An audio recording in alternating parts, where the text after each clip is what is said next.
to this meeting of the Northern Area Planning Committee on the 5th of November 2024, which is one of 3 area-based planning committees of Dorset Council. For the benefit of the public attending today or watching on the live stream, I am Councillor Richard Crabb, Chair of this committee. My Vice Chair is Councillor David Taylor.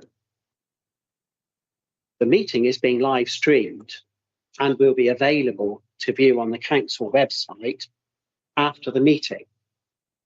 By attending this meeting, you consent to being filmed. Can I remind everyone that when you are speaking, please speak directly into the microphones so that you can be clearly heard and be seen. Please can I remind committee members of my recent email regarding refreshments during the meeting. The Planning Committee is not a public meeting, but a meeting to which the public is invited. All attendees must comply with the ruling of the Chair.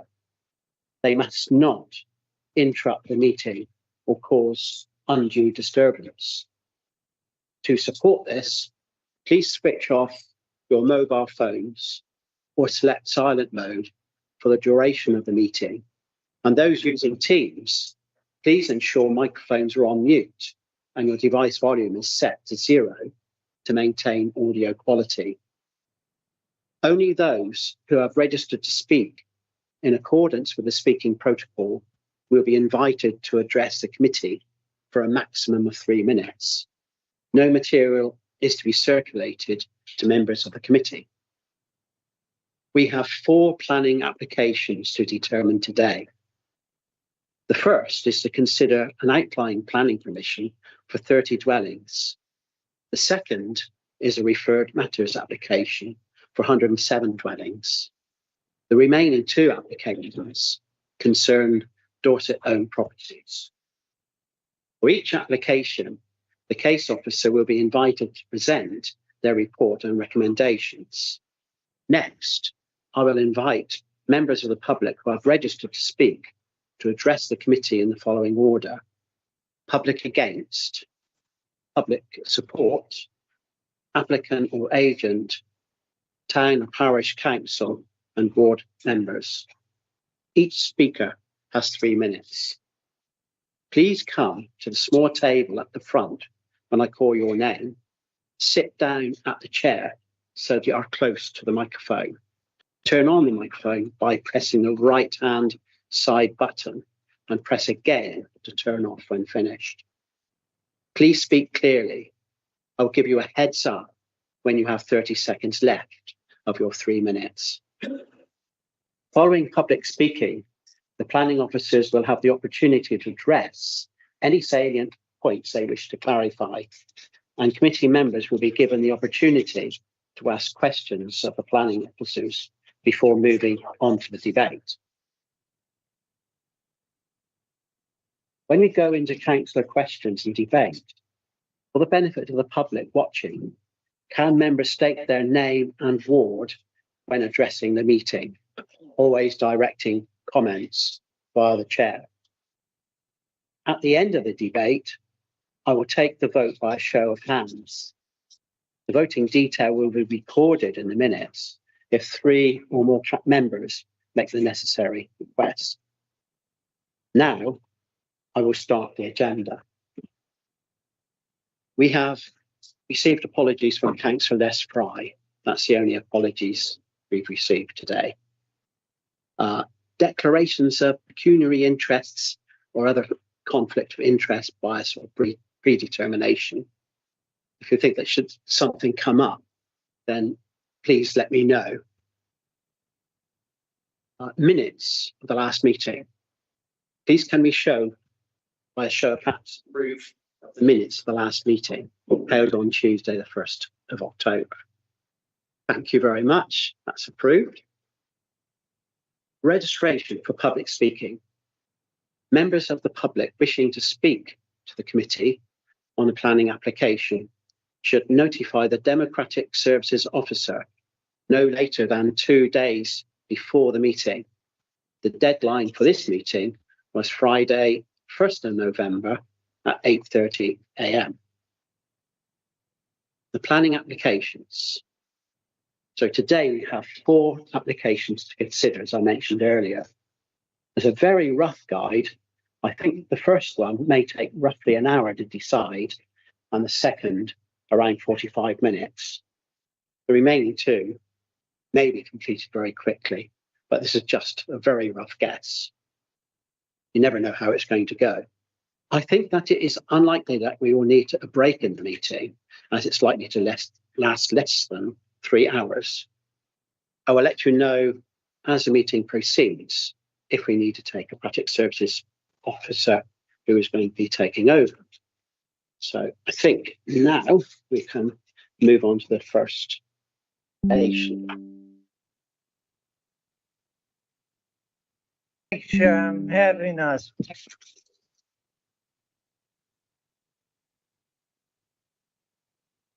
We're back. Good morning, everyone. My name is Robert Lennis, as stated. I trust you've all had an opportunity to read this report, so I won't labor on the details of the report. I'll just try to pull out the highlights and get to the debate. This site, as you see, land at Sandways Farm, New Road, Borton. The application is an outline application to agree the principle of development. So today we're just considering the principle of developing the site, along with the details of access.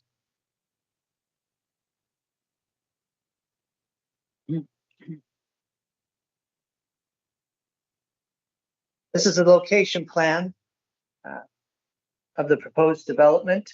You'll see in the lower right-hand corner, I put on an extract from the Borton Neighborhood Plan. Policy 5 is seeking land for a new village hall. And in the policy, they have indicated 2 possible sites for the village hall, and which the policy details. And these are the red stars that I'm circling right now. This is our site here that we're considering today. The other one is to the west of town.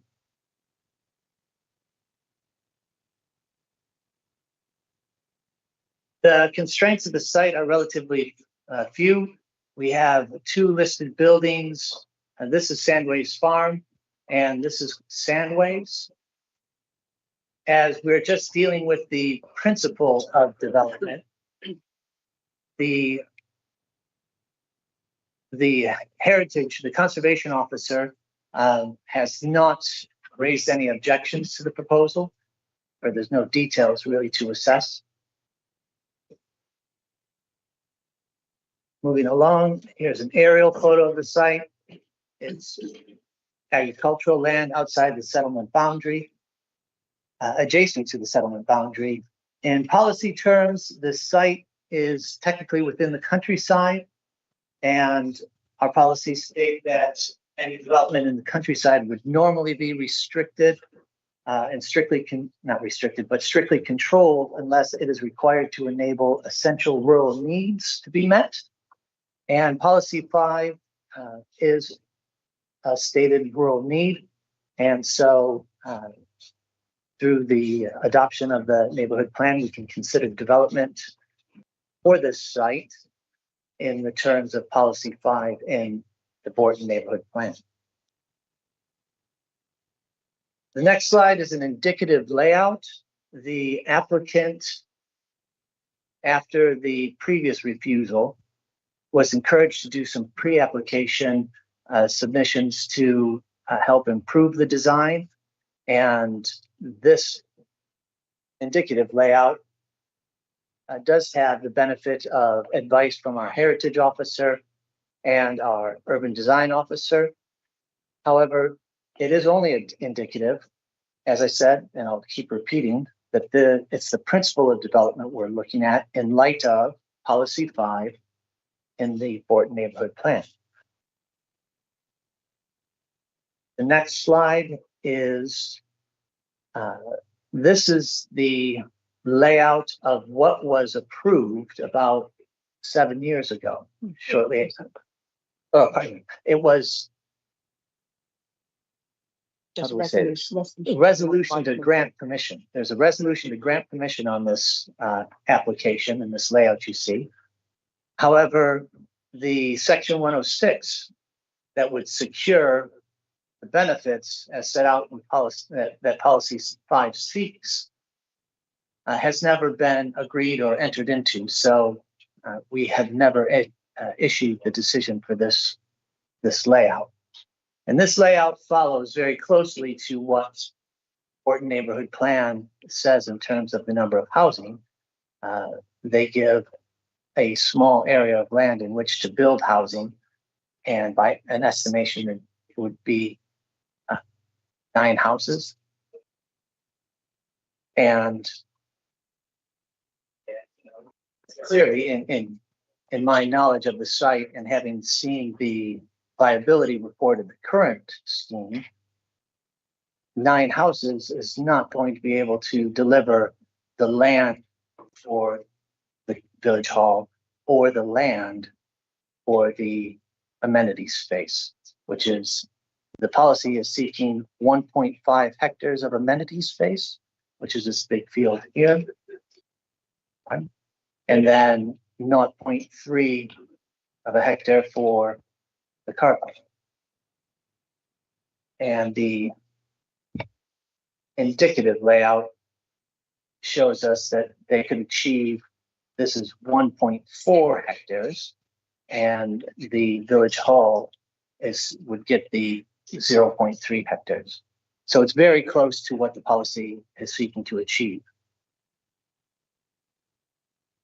Now, I was asked to put on several slides for this application, so you get a clear understanding of if you haven't visited the site, but I trust you all have. Nonetheless, try to be as brief as possible. This is the field access to the site. You're standing across the street looking south. The next slide will be looking from the same position, looking to the left, east, and to the right, west. So to the east, we have Sandways Farm, and this is what it looks like on the road, from the road. And to the west, you have your street scene of Horton. Notice that here, the bank is rising up, and on the other side of the street that you're about to witness, the bank slopes down. Horton, the topography does have a bit of a slope to it, which you'll need to understand for the purposes of the layout. The next slide is when you just inside the gate, looking down to the bottom of the field, the bottom of the site. If you look to the left, you will see the existing farm. If you look to the right, to the west, you'll see there's some houses on the boundary. The next slide is from the bottom of the site where that little field, the gap in the hedging was, turned around, and I looked back up to the access. And as you can see, the land is sloping. Here's the existing barn on site. And if you look to your left, which would now be west, you got the houses. To your right, you have Sandways, which is up here. And you have a new house to the rear of Sandways. Pardon me, this is Sandways Farm. You have a new house to the rear of Sandways, which has been built into the slope. And that was recently built within the last 5 to 10 years. The next slide is again from that center point looking to the southeast corner. And you have a footpath that is proposed to be connected to future. And to the southwest, you have the dwellings that we pointed out already. And then I continued on to the very southern boundary of the site, looking back to the access, see the slope of the land, text of the site. Here's the new house that I pointed out behind Sandways Farm, which is listed, the barn. and existing residential. The next slide is just a close-up of Sandways Farm, since it is immediately adjacent to the site. It is a grade 2 listed building. You can see that it is hard on the back of the pavement, and that was noted by the Heritage Office, your conservation officer, in giving advice on that indicative layout.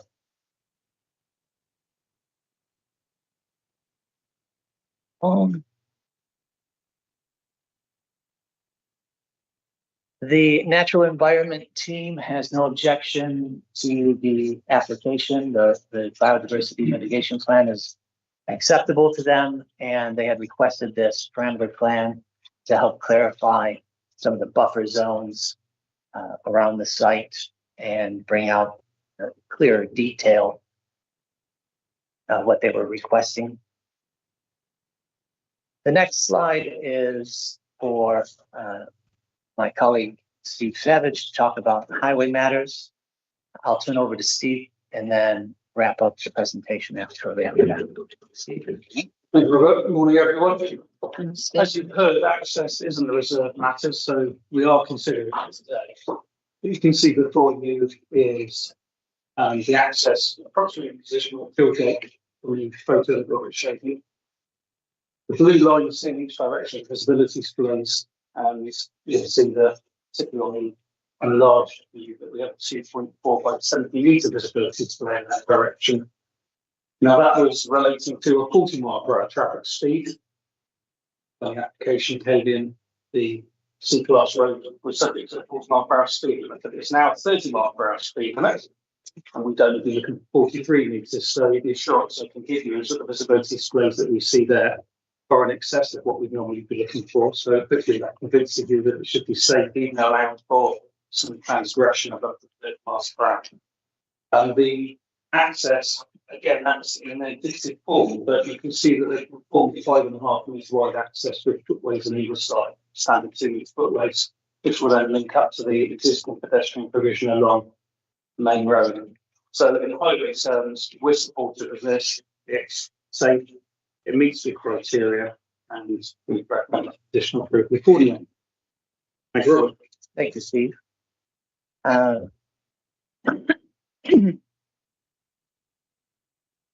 Before I move on to the recommendation, I need to point out that there are a couple of updates that I neglected to say at the beginning of my presentation. They're fairly straightforward. Section 18 on the recommendation, the wording, if you're minded to approve, this is a fallback position to make sure that things move along, that the Section 106 agreement gets signed within 6 months. Section 14 about financial contributions, there were 3 items that weren't picked up in the report for whatever reason. And just so you know, the full details of contributions, these 3 items should be added to what is in the report. I also noted that there was condition 5 was labeled condition 5 twice. So just be aware, that's 5 and 6. And condition 11, the drawing number, that's for the site access that you just saw, needs to be updated to 283-0.4. Looking at the conclusions of this presentation, you will see that we are recommending approval subject to the signing of the Section 106 legal agreement. When you consider your debate, I would draw your attention primarily to the Borton Neighborhood Plan as set out in the report, Policy 5, and the assessment made therein. The policy is couched in terms of an at least amount of land. And as I highlighted earlier, viability and getting someone to actually build this development and to give over the land for amenity space and the village hall hinges upon the viability of the site. If it's not viable, nobody's going to build it. And you will note that the district valuer, the applicant in Fairplay, came forward and opened up his books to us. We took it to the district valuer. They believe that this scheme for 29 houses is marginally viable, and they would be motivated to carry out the development. And when you go through the criteria of policy 5, as I've set out in the report, in our officer opinion, we believe that this should be read. Thank you, Chair. Thank you, Robert. Thank you for your presentation. Could I now please welcome James Holmes to speak for 3 minutes? Who'd like to take the chair at the end there? Okay, I'll start the timer now for 3 minutes. Thank you. Good morning, everyone. My name is James Holmes. I'm a resident of Bourton. My family moved to Bourton for the rural lifestyle, but Bourton's character and resources are increasingly at risk, especially with this proposed development. The development would strain our infrastructure, especially education and healthcare. As evidenced on the government portal, almost every primary and secondary school within 10 miles are oversubscribed already. My family's been unable to secure places for our daughter at the local school, despite living just 100 metres away. We know of at least 5 other families in the village that have the same problem. The surgery locally supports 2,200 patients and is already at capacity. More homes without expanded healthcare resources will limit access and increase wait times. The proposal fails to deliver meaningful community infrastructure. While a site for the new village hall is suggested, there's no commitment to fund or build it, leaving residents responsible for the costs. The existing village hall effectively serves our community, with the hall trustees deciding in 2020 to focus on revitalising the existing structure. Environmental concerns are also significant. The proposed lower field is wet and prone to flooding, limiting its practicality. The Bourton Water Recycling Centre just down the road reported over 100 days of stormwater overflow into the River Stour in 2023 alone, indicating that our wastewater infrastructure is already at capacity. More homes would increase the impervious surface area and could lead to environmental and public risks. Biodiversity is also at risk. We've seen multiple species, including newts and hedgehogs, near the site. This development threatens critical habitats, contradicting the North Dorset Local Plan and Bourton Neighbourhood Plan. The revised heritage statement from the developers contains inaccuracies and misrepresents the proposal's impact, incorrectly citing a village hall as a benefit, even though this is just a proposed site for the village hall. Safety is a concern, with the access point opening onto New Road at a blind bend, an area with a history of near misses that I can personally vouch for. Increased traffic will heighten risks, especially with proposed housing limiting visibility. This design could create dangerous conditions contrary to Policy 23's emphasis on safe parking and access. Public opinion is against this development, with over 106 objections from Bourton residents and objections from Bourton and Zeales Parish Council. The local plan directs new developments to main towns like Gillingham, where 3,000 homes are already planned. Expanding outside of Bourton's settlement boundary contradicts this plan. Finally, the application contains inaccuracies such as misleading claim about Gillingham Station offering direct routes to Ramsgate, Luton and London, Victoria in under an hour. That's 30 seconds. Pardon? 30 seconds left. This is based on travel times from Gillingham and Kent, not in Dorset. In summary, this proposal does not align with the North Dorset Local Plan or Bourton Neighbourhood Plan. It does not meet the affordable housing criteria, offers no community benefits and places unsustainable pressure on our infrastructure while threatening our environment and safety. Based on these points mentioned and the fact that a previous application has been refused, with this new one being even more detrimental to the villagers, I urge the committee to refuse this plan and put an end to over-urbanisation of our beautiful village. Thank you. Okay, thank you very much.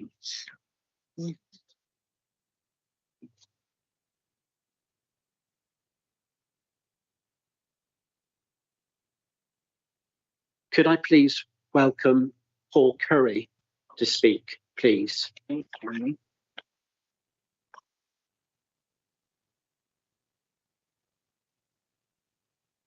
Good morning, everybody. My name is Paul Curry and I'm a resident of Bourton for 13.5 years. In early 2023, an application was presented to this committee for a development in Bourton for 30 houses, amenity space, and a new village hall to be built at the entrance to the development to maximise its curb appeal and to make it attractive as possible to potential hirers.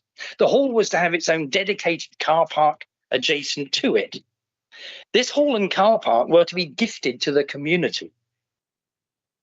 This offer was central to the parish council's decision to work with a developer and to agree to 30 houses built outside the settlement boundary instead of 9, as laid out in Policy 5 of Bourton's Neighbourhood Plan.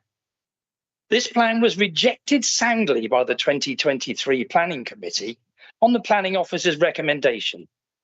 Our community still struggles to understand why local democracy was so badly served by the then Planning Committee.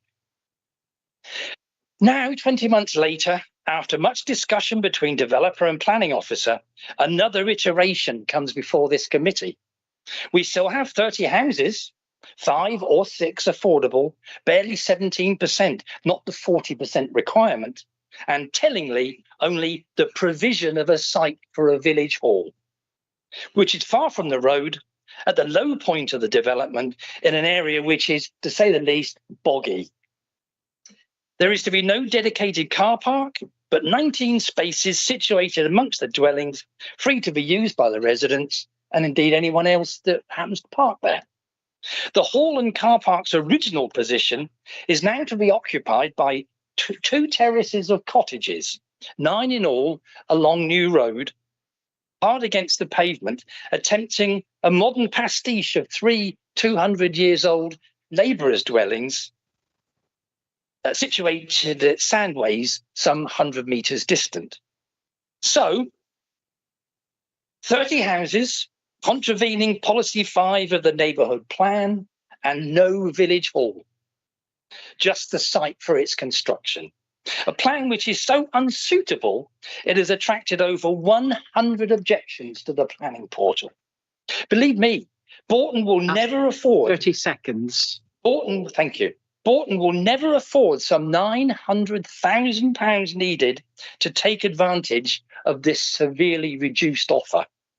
This development, if built, will stand for generations as a brutal reminder that local democracy was completely ignored by Dorset's new administration in 2024. Please reject this application and earn the respect of the most northerly habitation in minutes Dorset. are up. Thank you. Thank you very much. Thank you. Why did we turn it down? Could I welcome Matthew Williams to speak, please?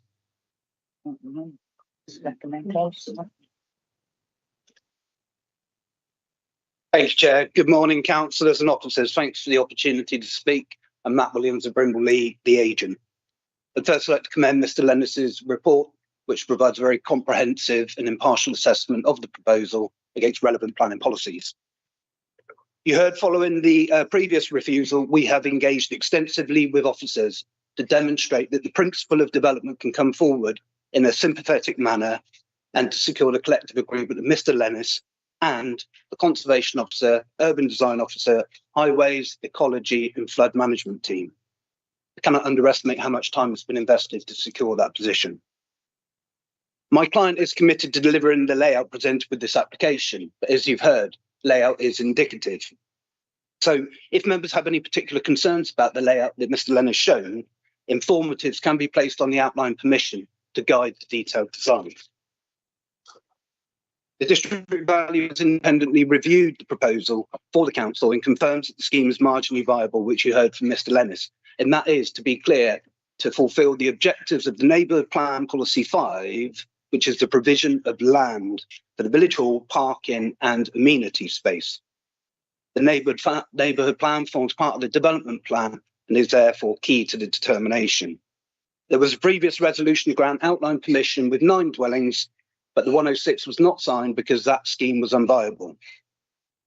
Mr. Lennis reports references to 106 objections, which have also been mentioned by speakers. But you should note there are multiple objections from households and same people, and almost all of the objections are based on the incorrect assumption that the neighbour plan requires the village hall to be built. The objections nevertheless represent less than 10% of the village population. For the avoidance of doubt, the council's housing supply position is not relevant because Mr Lennis rightly confirms that the proposal complies with the development plan by incorporating the required amount of housing to enable the viable provision of affordable housing and land for the village hall, amenity area and parking in a sympathetic manner. In conclusion, the layout has been designed to satisfy the council's professional team of officers following the previous refusal about the principle of development, which we've demonstrated now, and we therefore sincerely hope you will grant outline permission in accordance with the recommendation. Seconds. One final point, Chair, if I may. Much has been made about the position of the village hall, which again has come forward in discussions with officers. The topography of Bourton is such that the local community must walk up and down to reach local facilities, and we would respectfully suggest that the gradient of the estate road is much safer and better than the current arrangement with the existing village hall. Thank you very much for your time. Thank you very much indeed.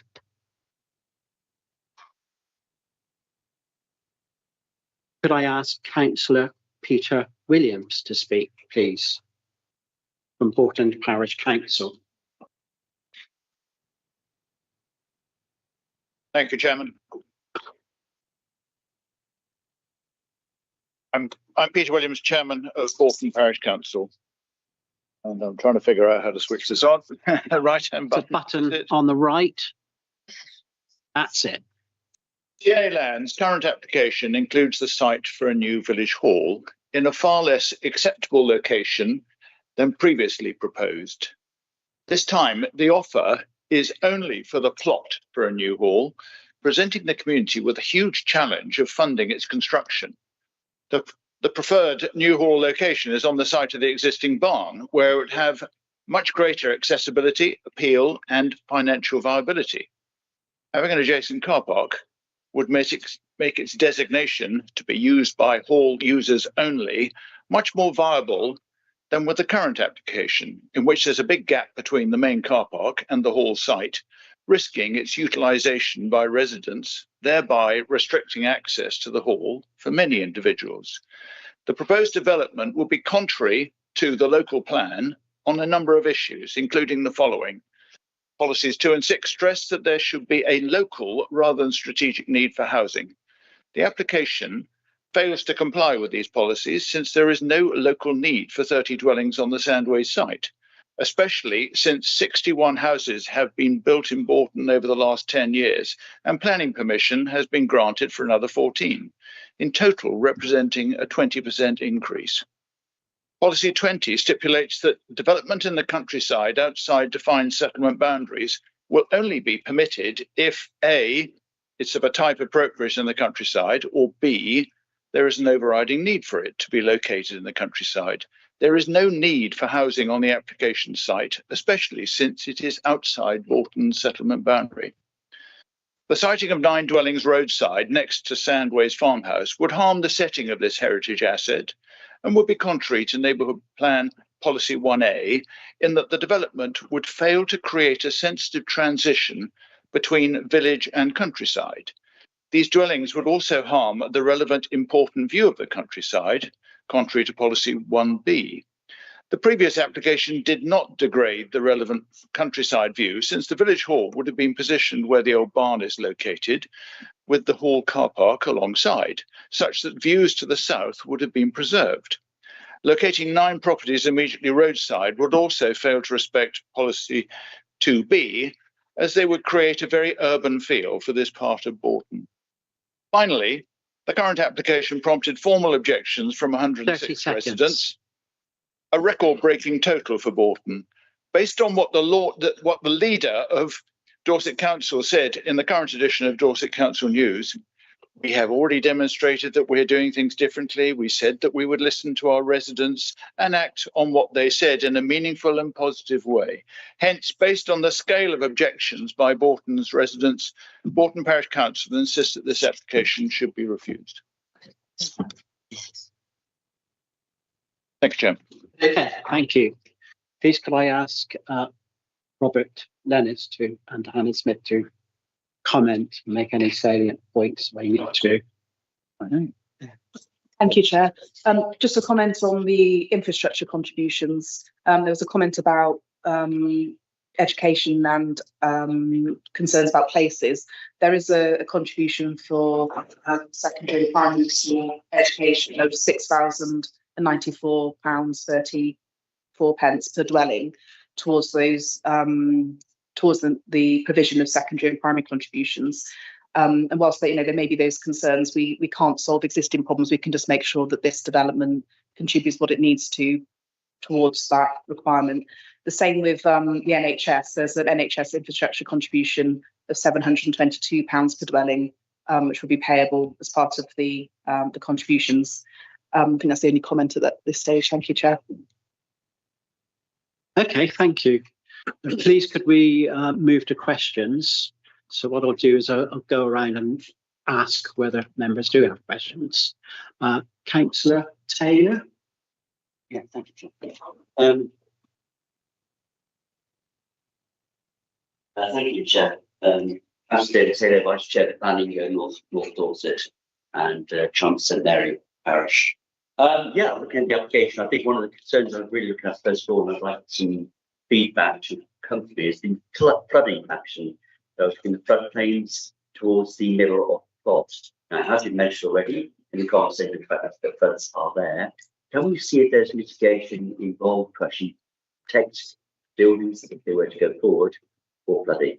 Thank you, Chair. Thank you, Councillor Taylor. The answer to that? Thank you for the question.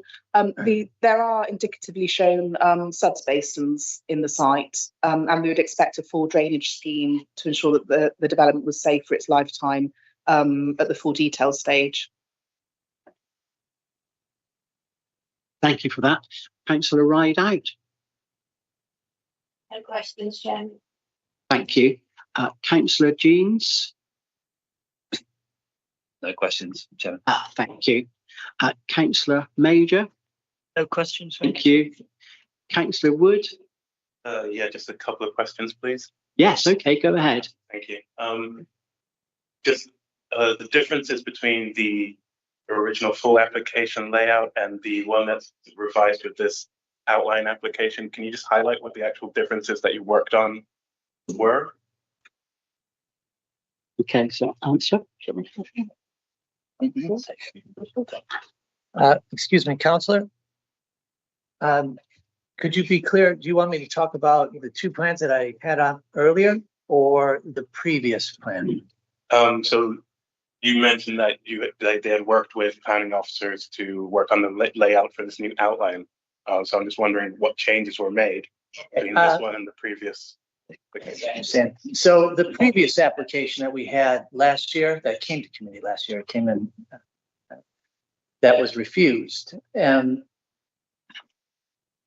it was only providing, this is from memory, so 0.7 of a hectare of amenity land, amenity space. So it wasn't meeting the policy's objective of 1.5, nowhere near it. The housing layout had gaps in it where, in my opinion, you could fit additional houses later on. In which case, it was showing a number for 30 houses, but the way they had it laid out, you could fit more. The reasons for the refusal of that application are in the report. So if you want to have a look at that under the case history. So following that decision, we invited the applicant to come in for some pre-application discussion. And the indicative layout that you see is the result of those discussions with the urban designer and Heritage. Heritage is a particular issue since Sandways Farm immediately next to it. And that's how we've got to the position where we're at now, in simple terms. But what were the actual different changes or differences that were made by consulting with Heritage and things to address the concerns from the previous? Thank you, Chair. I think that this application is outlined, so we don't have the full details of how it would be laid out. The previous application that was refused was a full application, so we had the full details. I'm sorry I don't have it to show you here.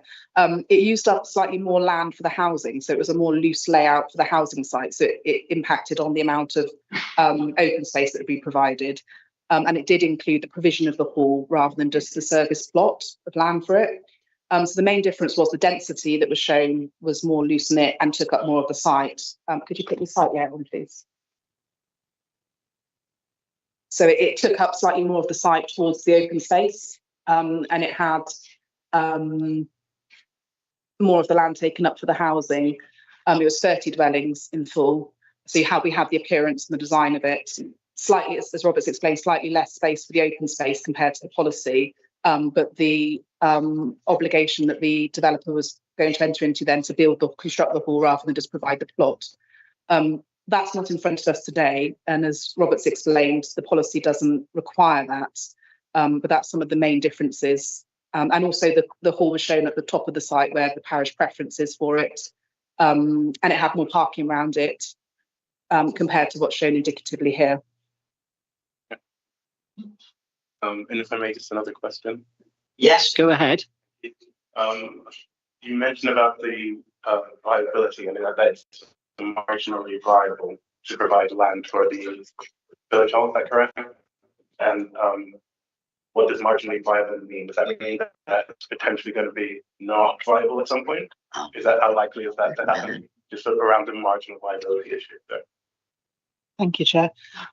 In terms of the viability, it's not an exact science and it does change. So lots of things can impact on the viability, build costs, sales values and such like. So when we carry out viability assessments, they're sort of a snapshot based on the best inputs we have at that time. So we can't guarantee this scheme would definitely come forward, but we can, based on the expert input from the DV, say at this point in time, there's a good prospect of it coming forward in this form. Okay, thank you for that. Councillor Jones, do you have any questions? I've never asked this type of question before, but I'm just going to throw it in there. Do we have any leeway in the Section 106 agreements that you put there in terms of payments to education, et cetera, could in theory those payments be put towards instead the building of a village hall, for example? I don't know if that's allowed, but I thought I'd ask. I think that I understand the sort of intention to want to provide more for the hall, but what we need to understand about the contributions is that they're mitigating harms that have arisen from the development. So if we were to take contributions away from one element, such as education or healthcare, it wouldn't be properly mitigating that harm, and there may be issues with it complying with the seal tests in terms of whether it's reasonable to require it. But yeah, that's I don't know. That's probably all I can say on that. But I do understand the point in terms of what the desire of the parish is in terms of main objectives. And can I just ask, do you feel that the main objections are based on the development, irrespective of the land of the village hall, or do you actually feel that the objections are more based on the fact they're not getting a village hall out of it, just the land?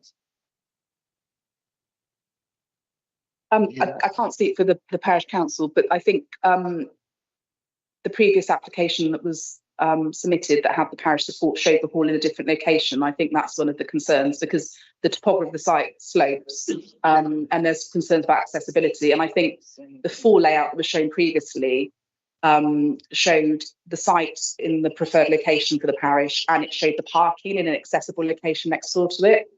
So I think on that application, although it didn't completely comply with all the aspects, the parish did support it because it met the main objectives. On this scheme, it's indicative. So what we're looking at could change at the reserve matter stage. Right.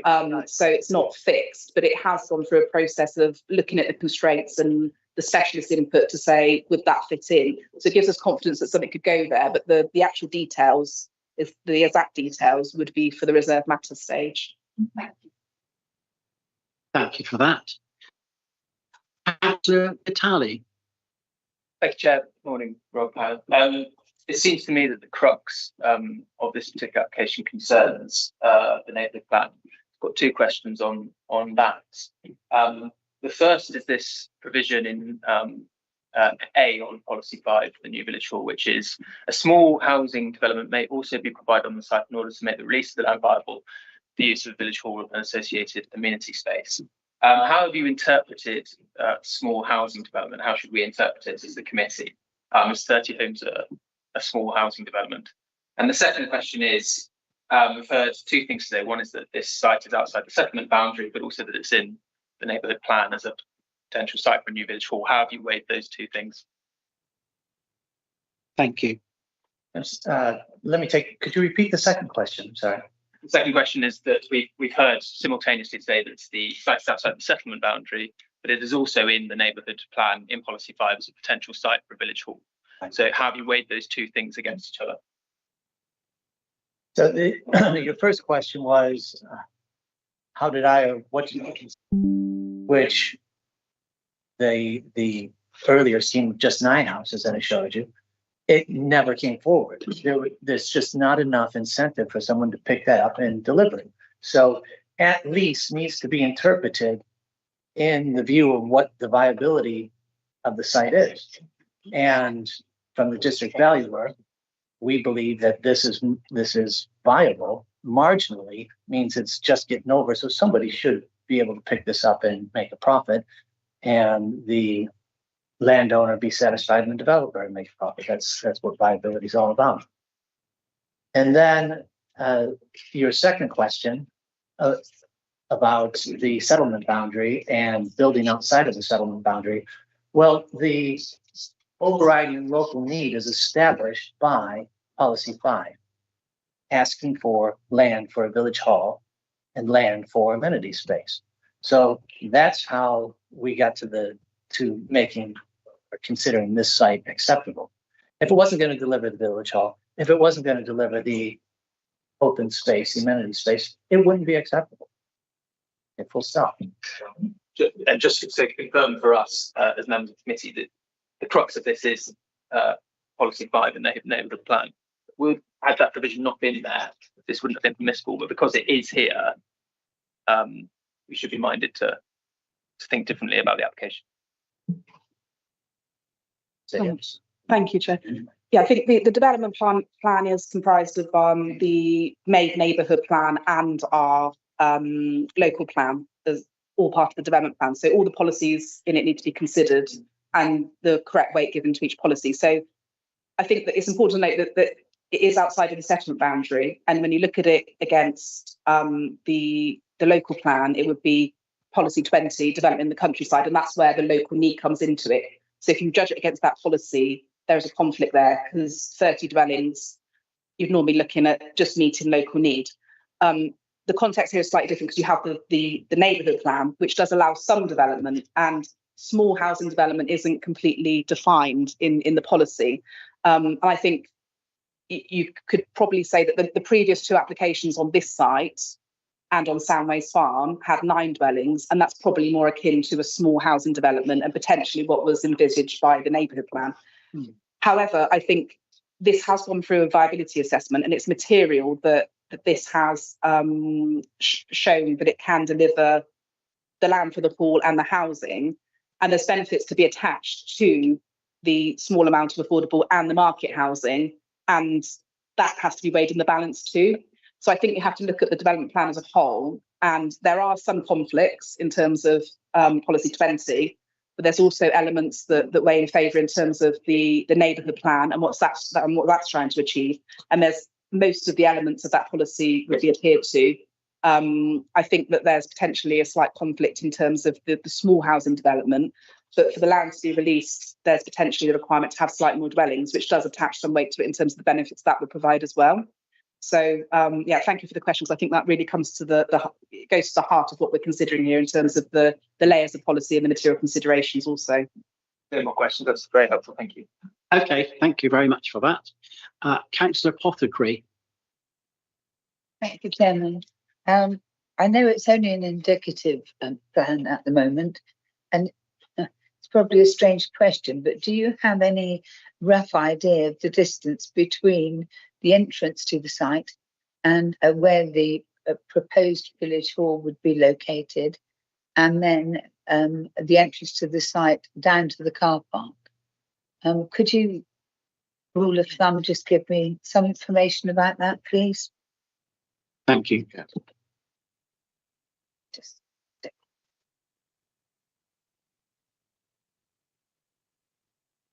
Chair, let me just throw up the warning. We're straying into detail here. This is a principle of development and the access. However, trying to do our best to answer this question. This indicative layout shows the village hall here. And I honestly don't know that distance from the access point to there. But it is providing this parking for the village hall, as well as this parking down here. Now, in my thinking, that's more beneficial to the community if you're going to make use of the open space amenity space, because you have people coming in to use it and will use that parking space.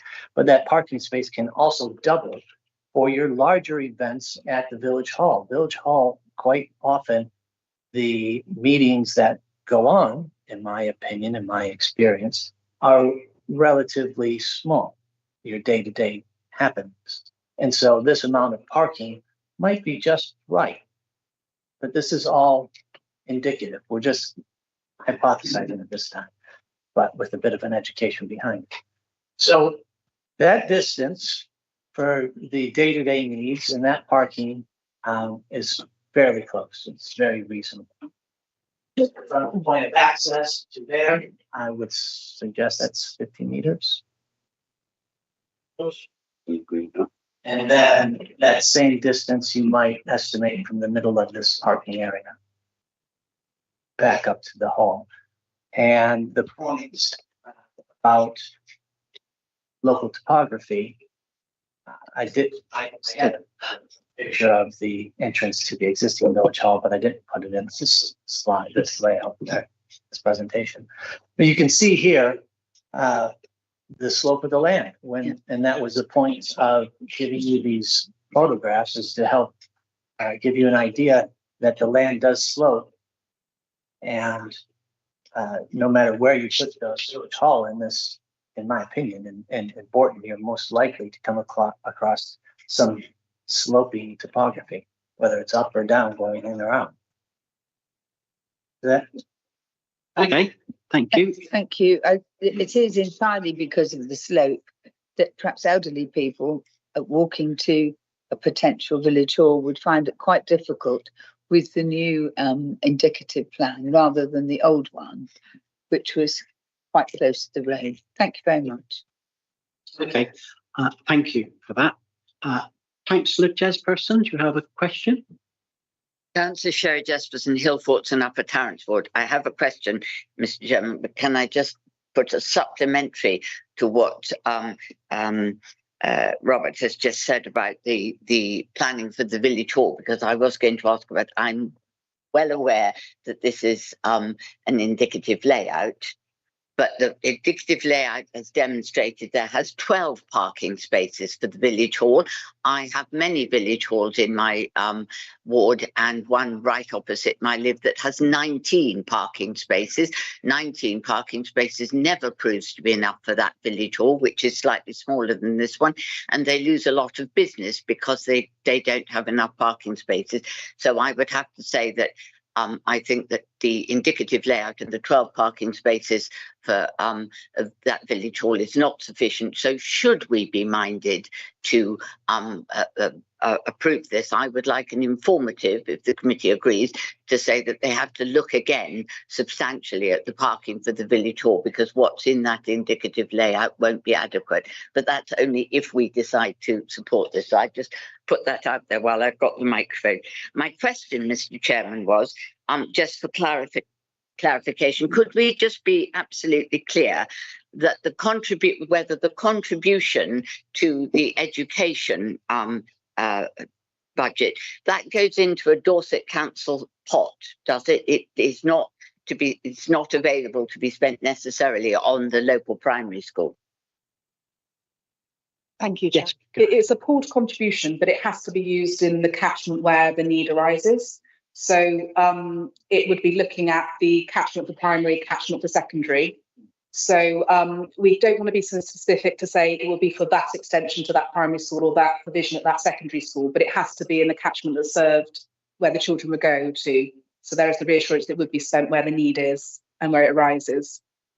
Okay, so that's helpful. So, I mean, I think we need to be clear that we are not, there's no guarantee, indeed, there's not much likelihood that that will be spent in Bourton Primary School. It will go into the locality, and we know from previous discussions that the local secondary schools are also needing a lot of this money. I just think we need to be clear about that, because it was suggested that this money could support the primary school, and I think there's no guarantee of that. Thank you. Thank you for that. Councillor Cooper. Thank you, Chairman. Barry Cooper, Windermere North. In the overview market in this application, it says that outline planning consent granted in 2019 was for the site for a new village hall and a small housing development, maximum 10 dwellings. Yeah. My question is, if that was granted back then, yeah, and it must have been bio, what has changed since? Okay, go ahead. Thank you, Chair. The previous application wasn't granted because the Section 06 didn't proceed. But it was granted. No, sorry, it wasn't. No, sorry. The Section 06 wasn't completed, so neither of the 9 dwellings and a hall, land for a hall, that was submitted previously on this site and the other site were actually granted, because there wasn't the willingness to enter into a Section 06 to secure the relevant contributions. I don't know the exact details of why that would be, but we heard from the agent that that was not viable in their opinion, but we don't have any more detail about why that wasn't brought forward. Yeah. Okay. Councillor Taylor. Yeah, thank you, Chair. Councillor David Taylor again, Vice Chair. One thing I've noticed we haven't been really looking at is the affordable housing aspect of this. And the thing is, the fact that originally was supposed to be granted, there was supposed to be 12 on 30 development. We're now being left with 5, the possibility of 6. So what's going on here? Are we looking at 30% affordability, or are we not getting anything? Yeah. As that seems to be all over the show, man. A lower proportion of absolutely affordable housing. The affordable housing is what the viability assessment says the scheme could support at this point in time, and it's shown at this point in time as the tenure split that we'd have in our local plan, so shared equity and rented units. That does depend on RP being able to bring that forward, and with affordable housing it could be subject to change at a later date, but at the moment, based on this viability assessment, the scheme is showing that it can only support that level of affordable housing. We would normally look to have outside a settlement boundary, adjoining a settlement, it would be 40% normally if it's not an exception site. So it does fall below that requirement. But we have to be mindful of the evidence in terms of the viability that's underpinning what the scheme can provide. But it is material how much provision is being provided. So the weight you attach to the benefits of the affordable is what can be provided there. Councillor Taylor, yeah. Yeah, that's the equation. But then it's the fact that these things tend to move flux all the time. Yeah. So if they're going with this, like, do we guarantee it will have affordable housing on that? Because I don't see it in that. Thank you for that. Thank you, Chair. It's really difficult to be definitive because we've seen with changes, for example, in build costs, that viability assessments can change on a weekly basis sometimes based on the inputs. I think if in the future, if this was secured, any reduction in public benefit would have to go through the process of being assessed fully again with a new viability assessment, and any reduction in public benefit through our scheme of delegation, would have to come back to committee for consideration. So we can't guarantee that this is set in stone, but there would be measures in place if the benefit was to ever reduce in the future. Yeah, sure. Therefore, I'm going to say that can we have a look at a viability study? Is it going to date? And it's the fact that there's our like commission being for this, can we go to the full planning commission? The viability study done then, so you can see what the cost is going to be, and see if it actually reduced. Thank you, Chair. Yeah, it is an up-to-date viability assessment at this point. The district valuer suggested that a viability mechanism be put in the Section 106 agreement, because sometimes obviously we can grant consent and then development might not start for a considerable amount of time, or it might be implemented and not completely finished. So there would be clauses in the 106 to ensure that the viability was looked at specific points in time. So this gives some safeguards in terms of if the viability improved, we would be able to potentially get more affordable housing. If the tenor changed, we'd be able to look at that also in the future. Obviously, the only issue with that is there's no guarantee that it may be better in terms of the viability assessment there. But obviously, if it was going to be a reduction to what we're seeing today, then there would be a requirement, potentially for it to come back to committee. But I think having that viability mechanism in the 106 would be useful for this scheme, because we don't have certainty, even though developers said they'd like to bring it forward, when that might happen. And having that in the 106 is quite a good approach in terms of being able to reassess it at certain stages if the development doesn't proceed quickly. Right, finally. Yes, Finally, just to add in there, I know banging on about the figures of it. The things that we've got a validation report here from the 10th of May 2024, which is now due to expire. Now, it seems to be expiring, so it's got a 6-month life now. That's what it says, documents. So therefore, we're already at the criteria to move to what we're pursuing for the application today. To afford outline planning, it's that is it viable? And that's where I'm coming back at. Sorry. Thank you. I think that's probably the best that we can have for the moment. We're a bit guessing. Yeah. So I think now we should move on to the debate. So I wonder if anyone's got any points they would like to bring up. Councillor Apothecary. Thank you, Chairman. Councillor Brown Apothecary, Gillingham and the Villages Board. The community of Bolton spent years producing the neighbourhood plan with an aspiration to have a new village hall. The whole idea of a proposed development on this site outside of the settlement boundary was to provide this village hall, and it was understood that consent for up to 10 dwellings would make the scheme viable. So that's where it stood. So here we are with an indicative poor design, in my opinion. The proposed plot for the hall halfway down quite a steep incline, and the proposed parking even further away. All this to accommodate 30 dwellings. These houses are not required in a village which has recently seen considerable development and which was never allocated for growth in the local plan. I think that needs to be remembered. It's not considered a large village which would support growth in our major towns. As far as I can see, the application flies in the face of many policies as well. Local plan policy numbers 2, 5, 6, 8, 20 and 23, and the adopted neighbourhood plan policies 1, 2, 5 and 6. It's completely contrary to the NPPF paragraph 16 regarding community engagement. For as far as I can see, there's been absolutely no engagement with the parish council, the local community or local organisations. And I, frankly, given their original aspirations, don't think that's at all good enough. Unfortunately, with this application, there's no gain at all for the village, only the giving up of land outside of the settlement boundary and 6 affordable houses if they're lucky.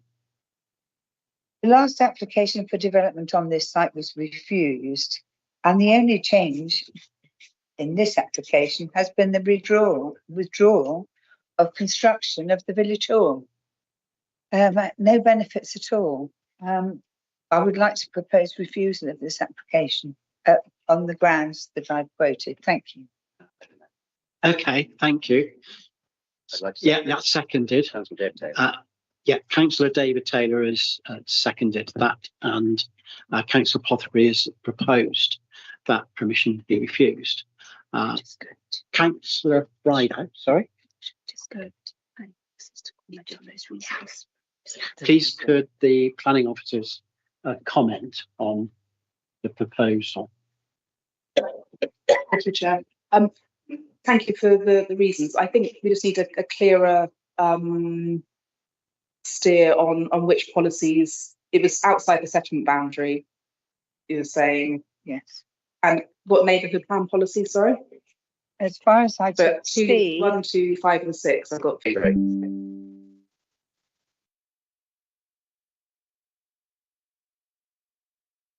Okay, so there's 2, 6 and 8 about affordable housing and the need for the provision of the housing. Need for that particular type of housing. It's not based on local need. Okay. Outside the settlement boundary. And then heritage, policy 5, we need to have clear reasons on the heritage point, because policy 5 is to do with heritage assets. And we can't have a reason that has all those policies and no. okay. Put your microphone back. Sorry.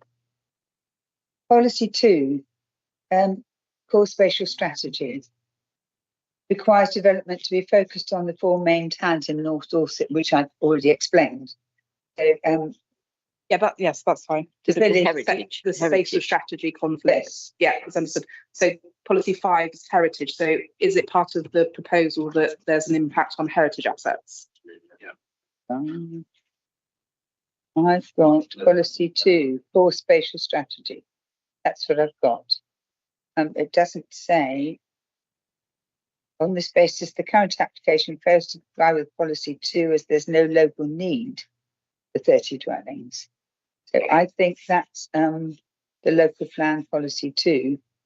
Well, we're on heritage. On heritage, could I, just to help out here, could I suggest, and you might not accept this, that the proposed development will have an adverse impact resulting in less than substantial harm to the setting of Sandways Farm, which is not outweighed by the public benefits, which is contrary to Borton's Neighbourhood Plan Policy 5. So that I'm lifting that straight from the that. Yeah, I mean, looking at the refusal reasons last time, yes, that was one of the issues there. So although this is indicative, the development has to go there somehow, doesn't it? And it's going to have an impact. Exactly. So it's not that we don't consider those impacts on the heritage asset. It's just we don't have the full details about how it be laid out. So I think that is exactly what you'd have to go through in terms of the policy application. The NPPF and policy 5 of our local plan requires that we attach great weight to the significance of heritage assets, including their setting, which is in the setting of 2 assets. So less than substantial harm would be caused through development in that agrarian setting there. Yeah. Then if we have to see whether there's public benefits that would outweigh the less than substantial harm, and if you do not think that the public benefits in terms of the affordable open market, land for the village hall, amenity space, biodiversity enhancements, if you think that wouldn't outweigh that harm, less than substantial harm, then that would be a policy conflict with the policy 5 in the NPPF.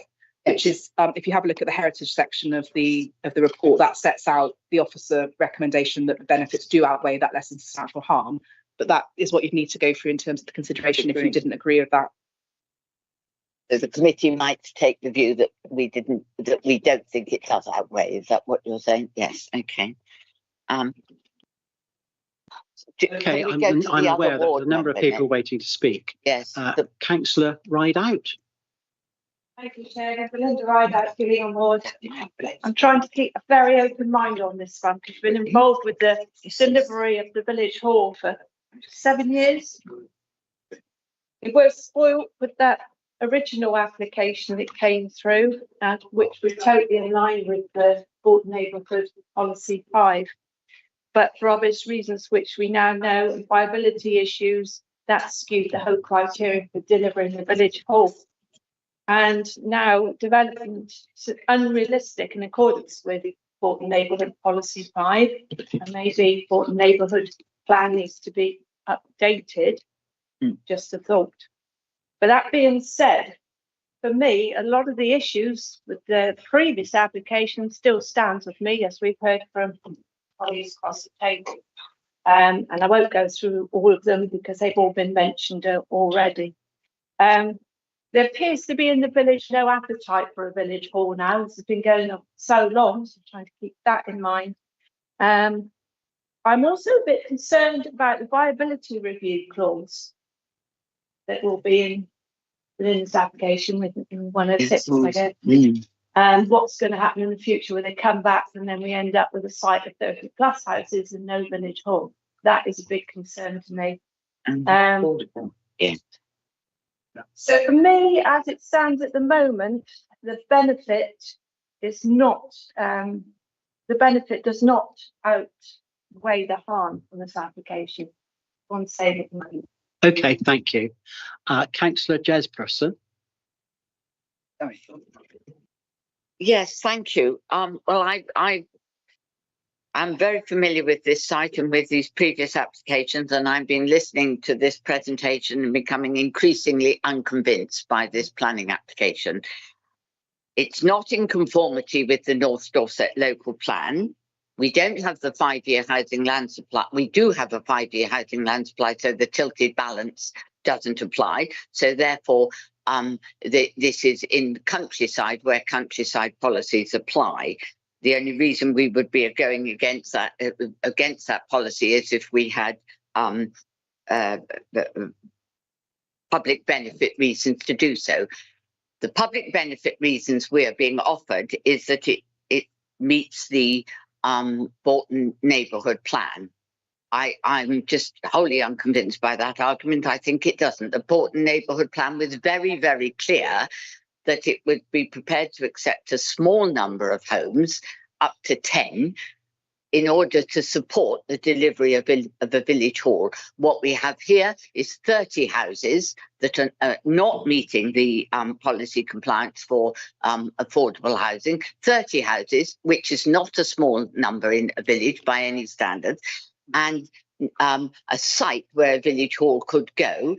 I think the really important point is that there is very little possibility of the community now in 2024 going forward being able to raise the money to build this village hall anyway. So what we're being asked to support here is 30 unneeded 30 houses, only 6 of which are affordable, outside of a village where there is no local need to be met, where the local need has already been met. So I think this is a dog's breakfast, and I think that we should be refusing it because it simply doesn't hang together at all as a viable planning application.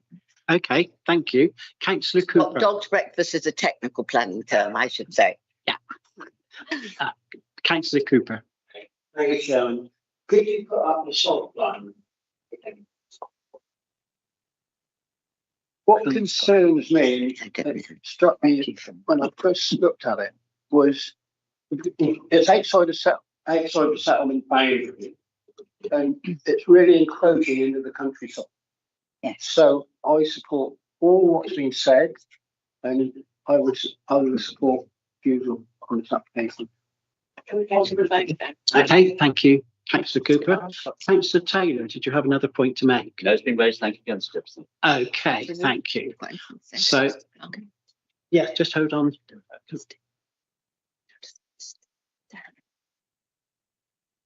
Yeah, would it be okay just to have a quick 5 minutes to put them together based on those? Yes. Could I just check that I've summarised them correctly? Okay, thank you. Yeah. Okay, so we have a proposer and a seconder. What we need to do now is just to check the detail.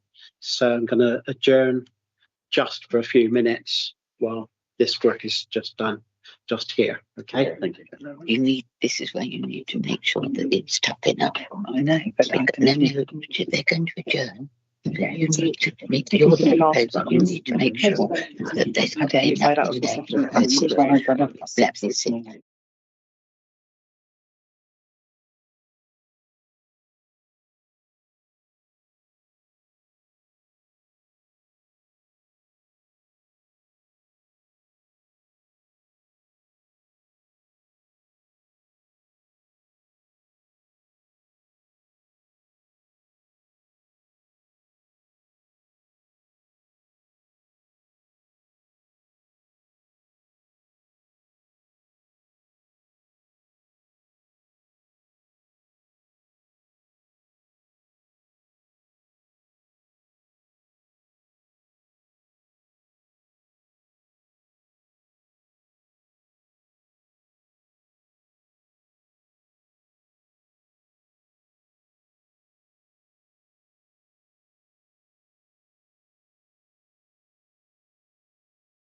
Hello, everyone.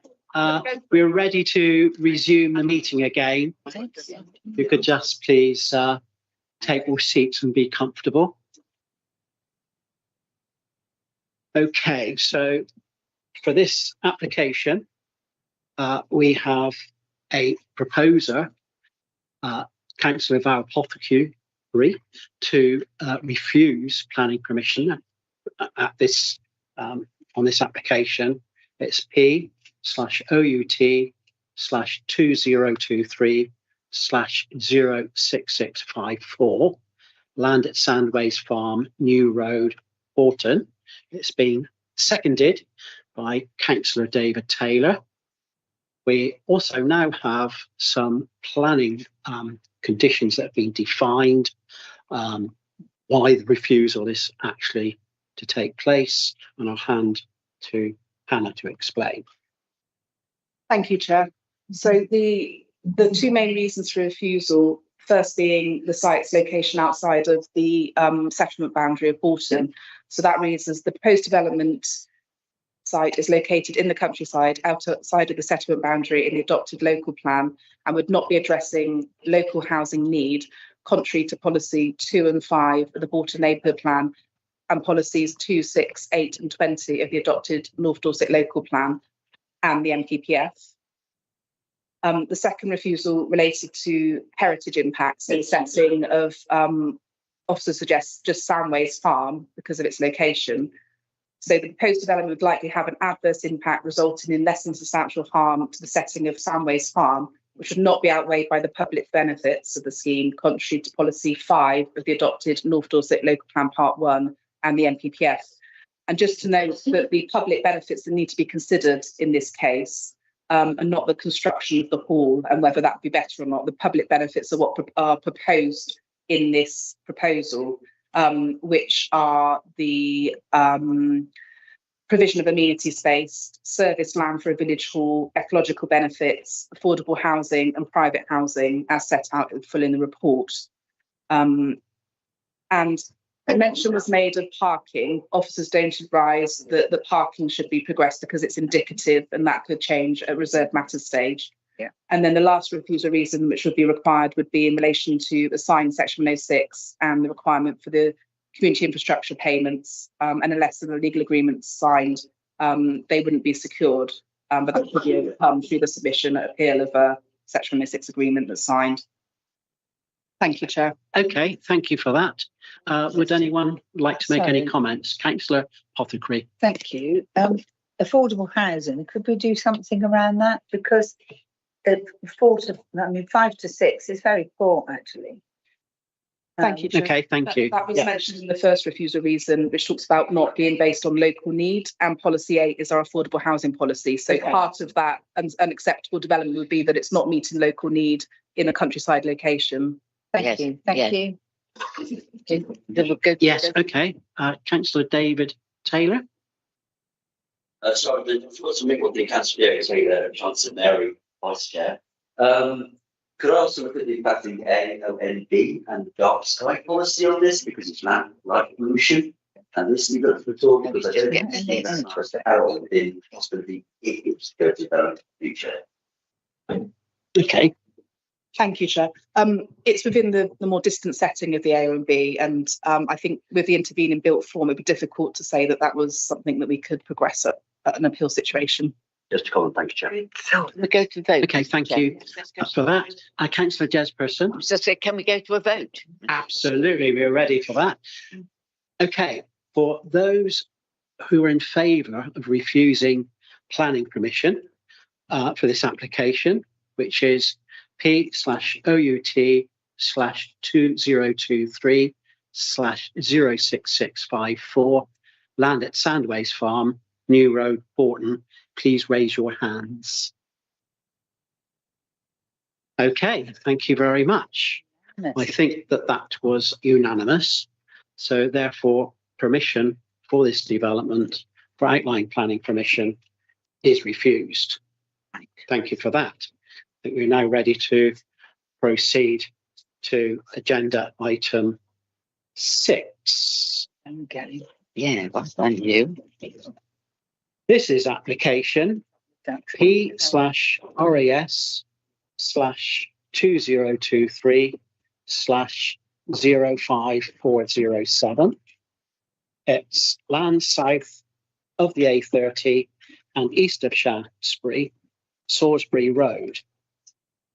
It's to erect 107 dwellings, landscaping and layout to be considered.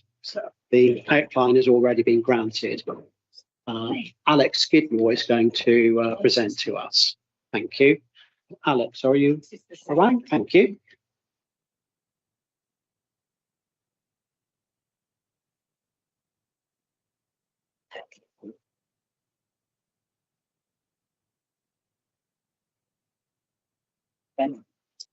It is in the modern day.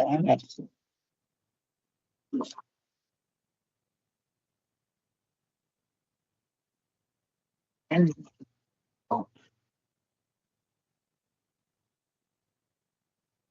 town to be built.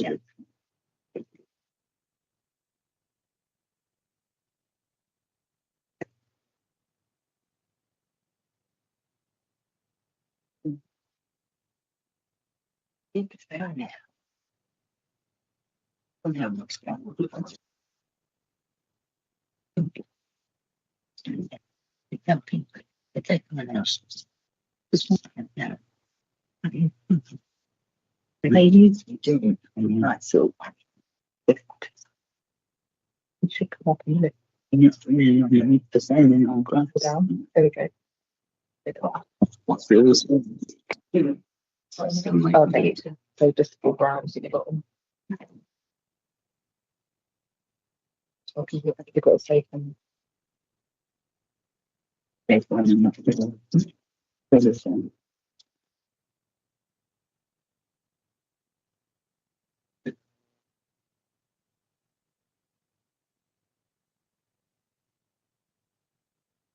Okay.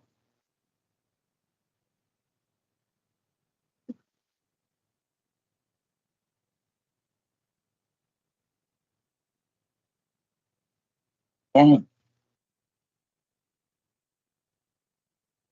You bear with us, we're just looking for the presentation.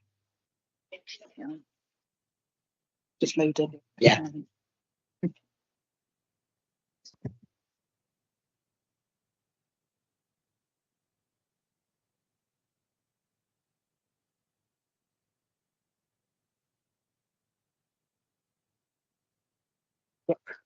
Right, this one. It is just 100.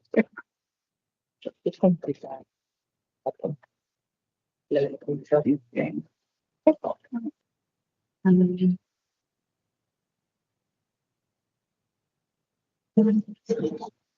Apologies for technical delay. I've gotten that to share through the meeting, so apologies for that. Okay, so application before you.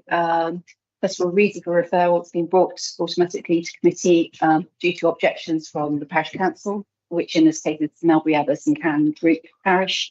The application is seeking reserved matter for 107 dwellings, seeking to agree reserved matters of scale, layout, appearance and landscaping, with access having been agreed already at the outline stage. The application has been amended since it was first submitted, reducing the overall number of houses to 107 units in response to various concerns raised during the course of the application. So first of all, just a little bit of context with that first slide. Shows the site outlined in yellow at the bottom right of the screen, and that sits on the southeast side of Shaftesbury. Does sit within the town's boundaries. Just point out a few things as well on the screen. So adjoining on the west side of the boundary of the site is an existing residential scheme that's going up by Persimmon Homes, who are the applicants in this instance, for 55 houses, and that will adjoin that. They will share a boundary on the west side of both sites.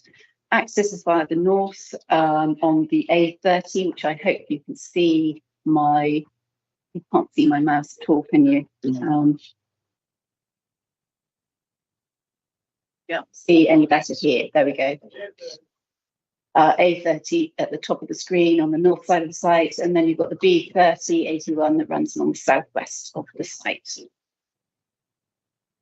So in my report, the reason I put this up is just showing where the AONB is. That's referenced in my report, and I was asked to put this up as a slide, and it shows the application site again on the southeast side of Shaftesbury over here, and the AONB is shown in red, sort of surrounding on the east and to the south.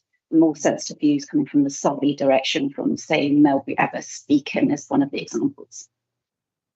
So a little bit of background. So the principle has already been established for through the outline consent. That outline consent granted up to 135 dwellings, including industrial units, primary school, flexible commercial uses, which included things like hotel, non-food, retail, and residential care home. Also had open space, sports pitches as well. As part of that, there was a host of planning obligations that got secured, which are detailed briefly on the screen before you, included 30% affordable housing, an on-site LEAP, open space, and then various financial contributions as well, and also land for a primary school.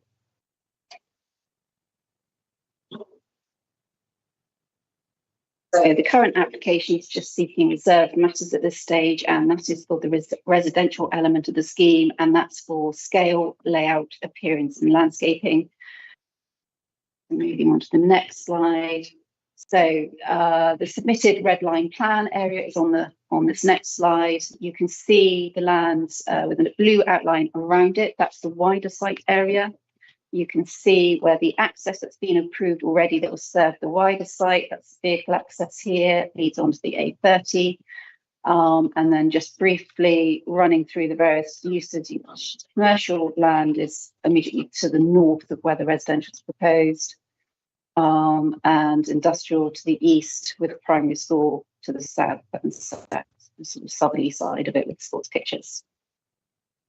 This phasing plan that's also been agreed, and you can see as part of the phasing plan, you've got the residential shown in pink, with blue of the attenuation and open space at the bottom, and then a grey for the access road coming into the site, all being part of the first phases, and they all sit in that red line site area. Just a little bit more context. This is an access and movement plan that got agreed as part of the outline permission. So that is one of the approved plans. Again, it just shows where that access is, and it shows as well very much that the phasing plan and the other details that I'll show you shortly are matching in with this particular plan. You can see the layout of the streets, the main primary route coming into the access, and then the sort of secondary and lesser roads within the residential scheme, and how the movement would work within that aspect of the development. So the layout plan. So you've got, I will show you a slightly more detailed plan in a moment. At the southern side of the, using my pointer, I do apologise, southern side of the site area, you've got the area of open space. This does include attenuation as well. There is also an area here, this grey rectangle, and that is the on-site LEAP that forms part of the scheme. There is also an access, a pedestrian access that will link through the site into the neighbouring scheme, which is nearly being built out to the west. And that will provide a link coming through that neighbouring scheme. Will link also the open spaces provided on both sites, and also a walking route through to the primary school should that come forward at some point. There is also a yellow line across that southwest corner of the site. The reason that's on there is just it's a view line, and anything that sits to the southwest, so the bottom left of the screen, that sits in an area that's sort of a preserved view, looking out from Shaftesbury, particularly on the B3081 Blandford Road, looking towards the AONB. Which is why certain restrictions then in terms of the landscaping scheme and planting. So we were limited about what planting could go in this area. So it's just to sort of reference that. A little bit more detail in terms of the layout plan. You can see as well, as I say, there's 30% affordable housing on here. The affordable units are marked with the sort of asterisks or stars, red and blue stars. So it's a mix of affordable rent and shared ownership, 70-30 split. And you can see the groupings on the screen. They are in groups rather than pepper potted, which I know that's often referenced, but the groupings are agreed by our affordable housing team, housing officer. So they are considered to be an acceptable form of grouping. There are 2 blocks of flats within the development as well, and that's at the more northern part of the site. And they're 2 of the 3-story buildings that are on the site, so the taller buildings. Moving on to the next slide. That just shows building heights. It's predominantly 2-story scheme. The 2-story houses are shown in pink, with a handful of 2.5-story shown in yellow, and then the 2 blocks of flats that are 3-story you can see in blue at the top of the screen there. And then just some examples of the house types. I'm not going through an exhaustive list, but it's just to give you an idea of the range. There is a good range of house sizes and types. They're also including sort of some nice features, a variety of material palettes, brick, stone, roof tiles. And they've been designed as well to sort of marry in well with the neighbouring scheme next door. So this is one of the 2-story units, the smaller units, shown in stone with brick detailing. 3-story block of flats. That includes 1-bedroom and 2-bedroom flats in there. Example of a 2.5-story dwelling. And then again, one of the smaller units. Again, in terms of the affordable units and the shared ownership, they're very much similar in terms of appearance, and very much 10-year blind. And then just to give you an idea, so this is just showing the neighbouring scheme. As I say, the material plan and appearance of the proposed dwelling is very much to sort of so it marries in with what's going on that neighbouring site. And then just a couple of photographs, excuse me. So stood within the site, looking out towards the A and B in a southerly direction. I'm afraid the day wasn't great, but you can see the neighbouring scheme, Persimmon scheme, to the west here. The A and B, believe it or not, is further out beyond here.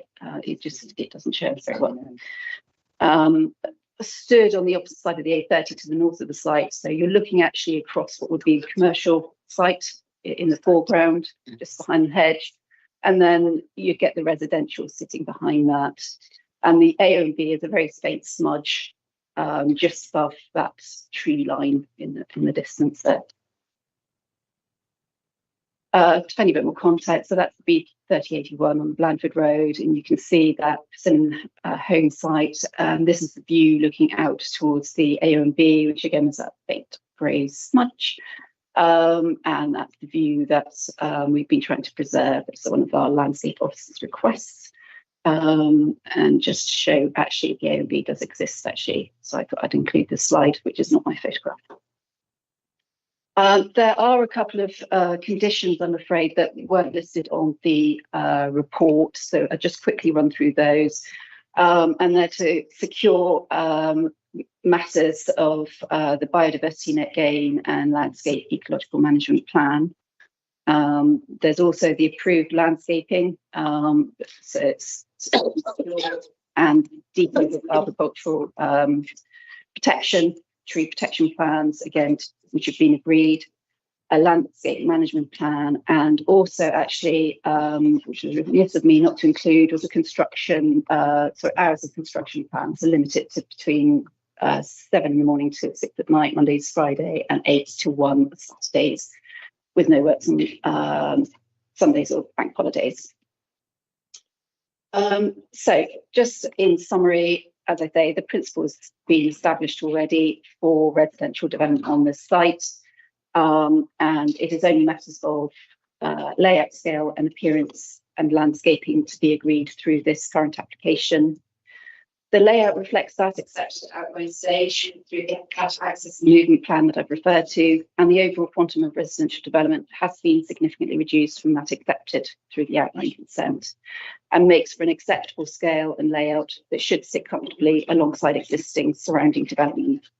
The design of the proposed development is of an acceptable quality that matches in well with the neighbouring Persimmon Homes site, with similar house designs and using a similar material palette. The landscaping scheme, again, is of an acceptable quality and robustness that should help to assimilate the development into the local context and wider landscape setting while responding to the constraints of the site. It is considered that the future occupiers of the development will benefit from an acceptable level of amenity, and that it should not result in any undue harm to neighbour amenity either. Overall, the proposal is considered to represent a sustainable form of development that accords with the overall development plan, and there are no material considerations which would warrant refusal of the application. As such, it's brought to you, recommended for approval, subject to the conditions that are set out in my report and in the presentation. Thank you. Thank you for that, Alex. I have one speaker, the agent, Ben Walker. Could I welcome you to speak, please?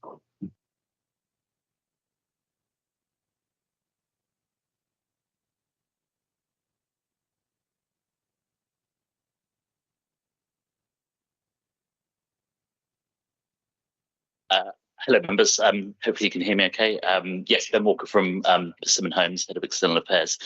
Thank you for your time today. I'm delighted to be here speaking in support of this Reserved Matters application for 107 much needed new homes at the land south, the A30 on Salisbury Road. As members will know from the presentation just given, the broader plan for the site will bring forward a mixture of development, including new homes, employment uses and commercial uses, and a site for a new school, and that was established by the planning permission granted in 2022. The application before members today deals exclusively with the detailed design of just the residential element, and that plan we've been working on closely with your officers to ensure that the scheme meets the local needs of the area. We are proud of the scheme before you and the benefits it will offer to the local community. The scheme itself will deliver 107 new homes, offering a range of 1 to 4 bedroom properties, comprising a mixture of starter homes for first-time buyers and young families, as well as some slightly larger family homes. As a home builder, we have a particularly strong record in this regard, and helping first-time buyers to get on the ladder. And this is reflected by our sort of average house prices for sort of 2 to 3 bedroom homes being in line with the average prices for first-time buyers within Dorset. Furthermore, within the 107 homes provided, 32 will also be offered at either below market rent or for shared ownership, to help those in Dorset in living in housing need and providing some relief to the many thousands of families that are on Dorset's housing waiting list.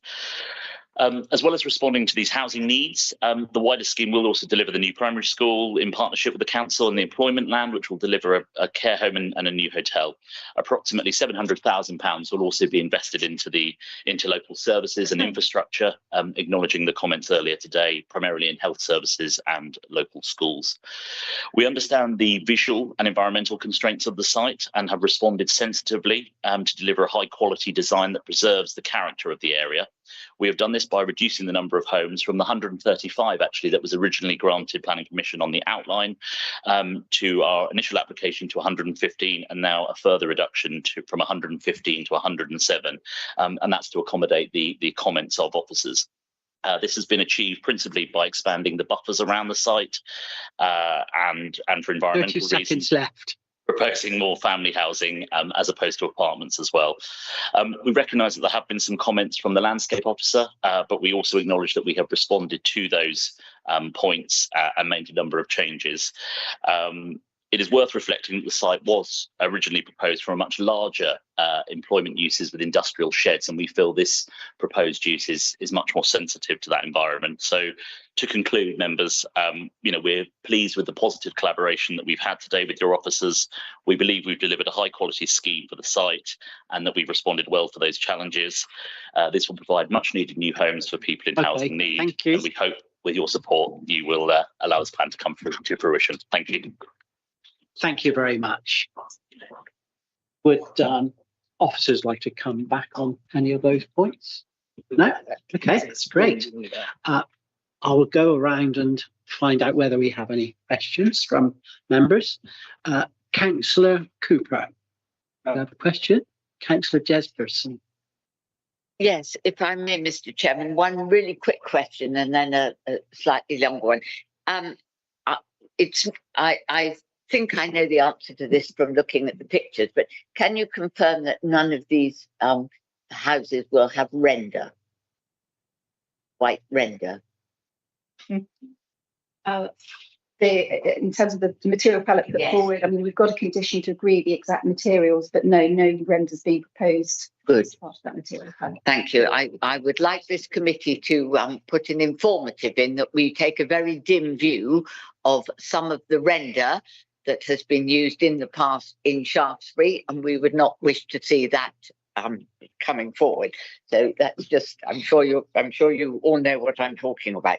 My slightly more complicated question is, can you just clarify for us the phasing of, because this is part of a much larger development, isn't it? And with it comes industrial units, the site for the primary school, the hotel, and possibly the care home and sports pitches and so on.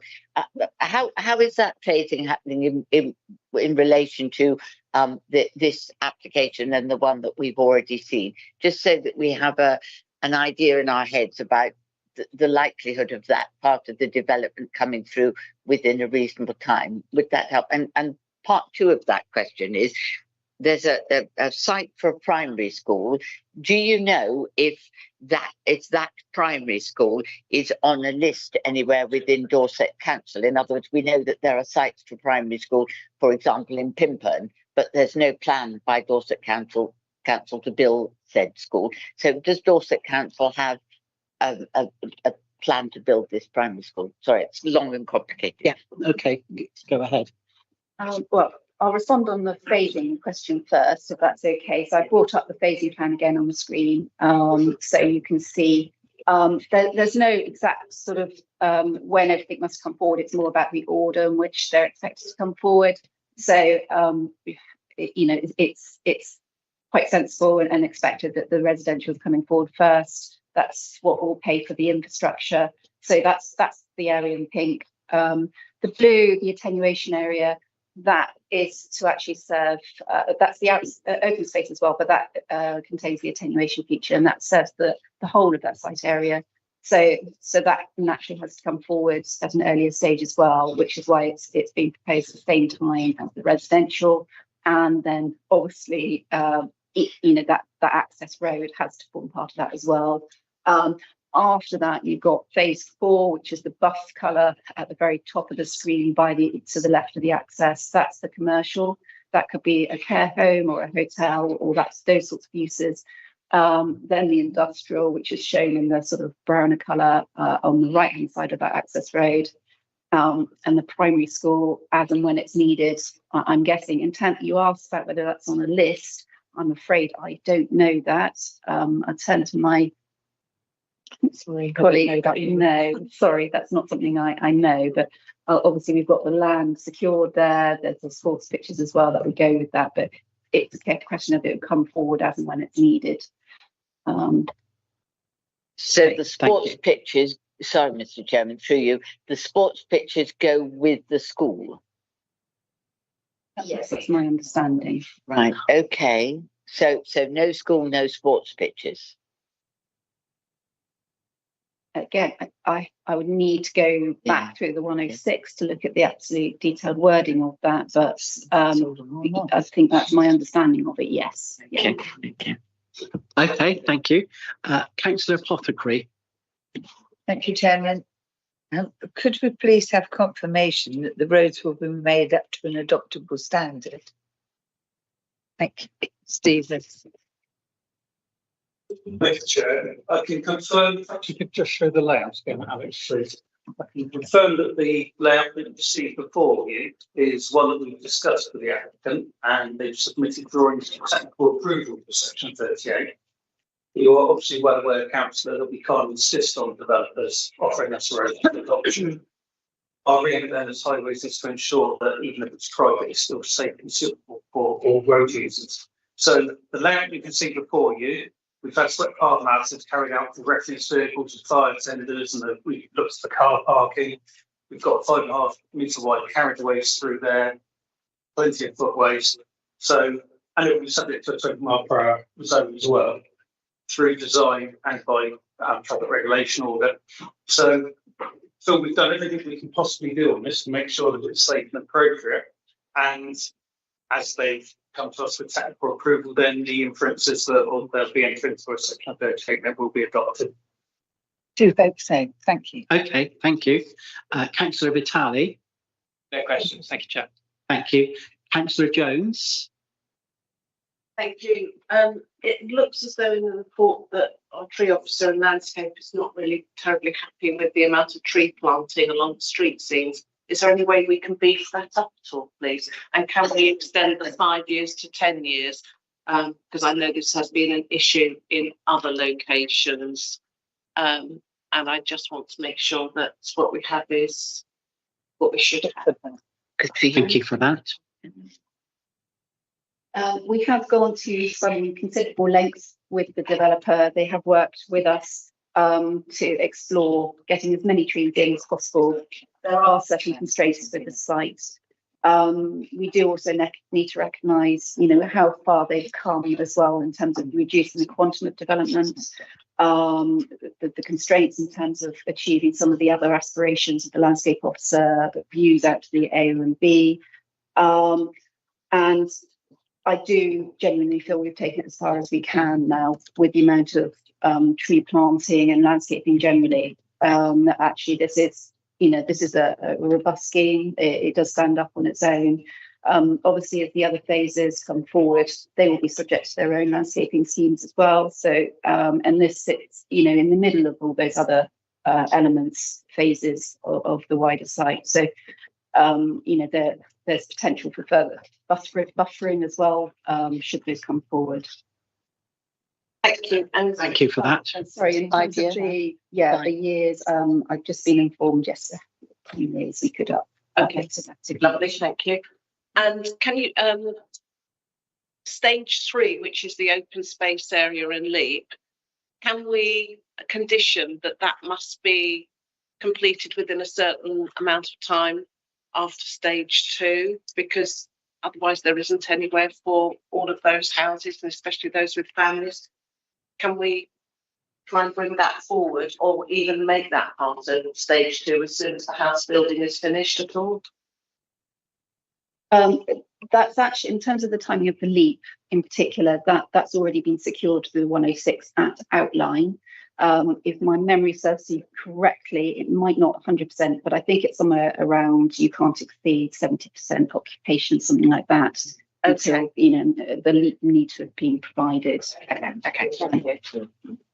Thank you for that. Councillor Wood. Thank you, Chair. Hopefully a quick question. It's about pedestrian access and pedestrian walking in that area. Considering it's going to be commercial, and is it industrial development as well surrounding it? Is there a plan for crossings and things like that? Is that something that needs to be considered in something like this? Okay, thank you for the question. Brilliant, Chair, if I may. Councillor, you can see the access road coming from the A30 from the existing signalised junction. As part of the application which proved the formal hearing, there was a requirement to provide improved pedestrian cycle facilities across that crossing and along the northern side of the boulevard, facing heading on its way to the junction further to the left. And I think just about make out there on the left-hand side of the access road, there's a slightly wider area of buff, which is the cycleway footway, which is going to be linking through there. Yes. So the assurance I can give you is that we've obviously considered now and at the outline stage that there's going to be a school there, and we're going to need to gain safe and secure access for children travelling to the school. So the access road allows for that, and then internally you can see there's a number of pedestrian links, but it's effectively quite a traditional a state road layout with carriageway, with 2 metre footways on each side, and then a number of links through to the development to the east, to the west, as Alex pointed down. So we feel that full and safe provision has been made. Okay, thank you. Councillor Major. Chair, the DC housing enabling team say that developers proposing too many flats in terms of not social housing, affordable housing, sorry, according to the Dorset Strategic Housing Market Assessment. Is that? Yes, you know thank what? you.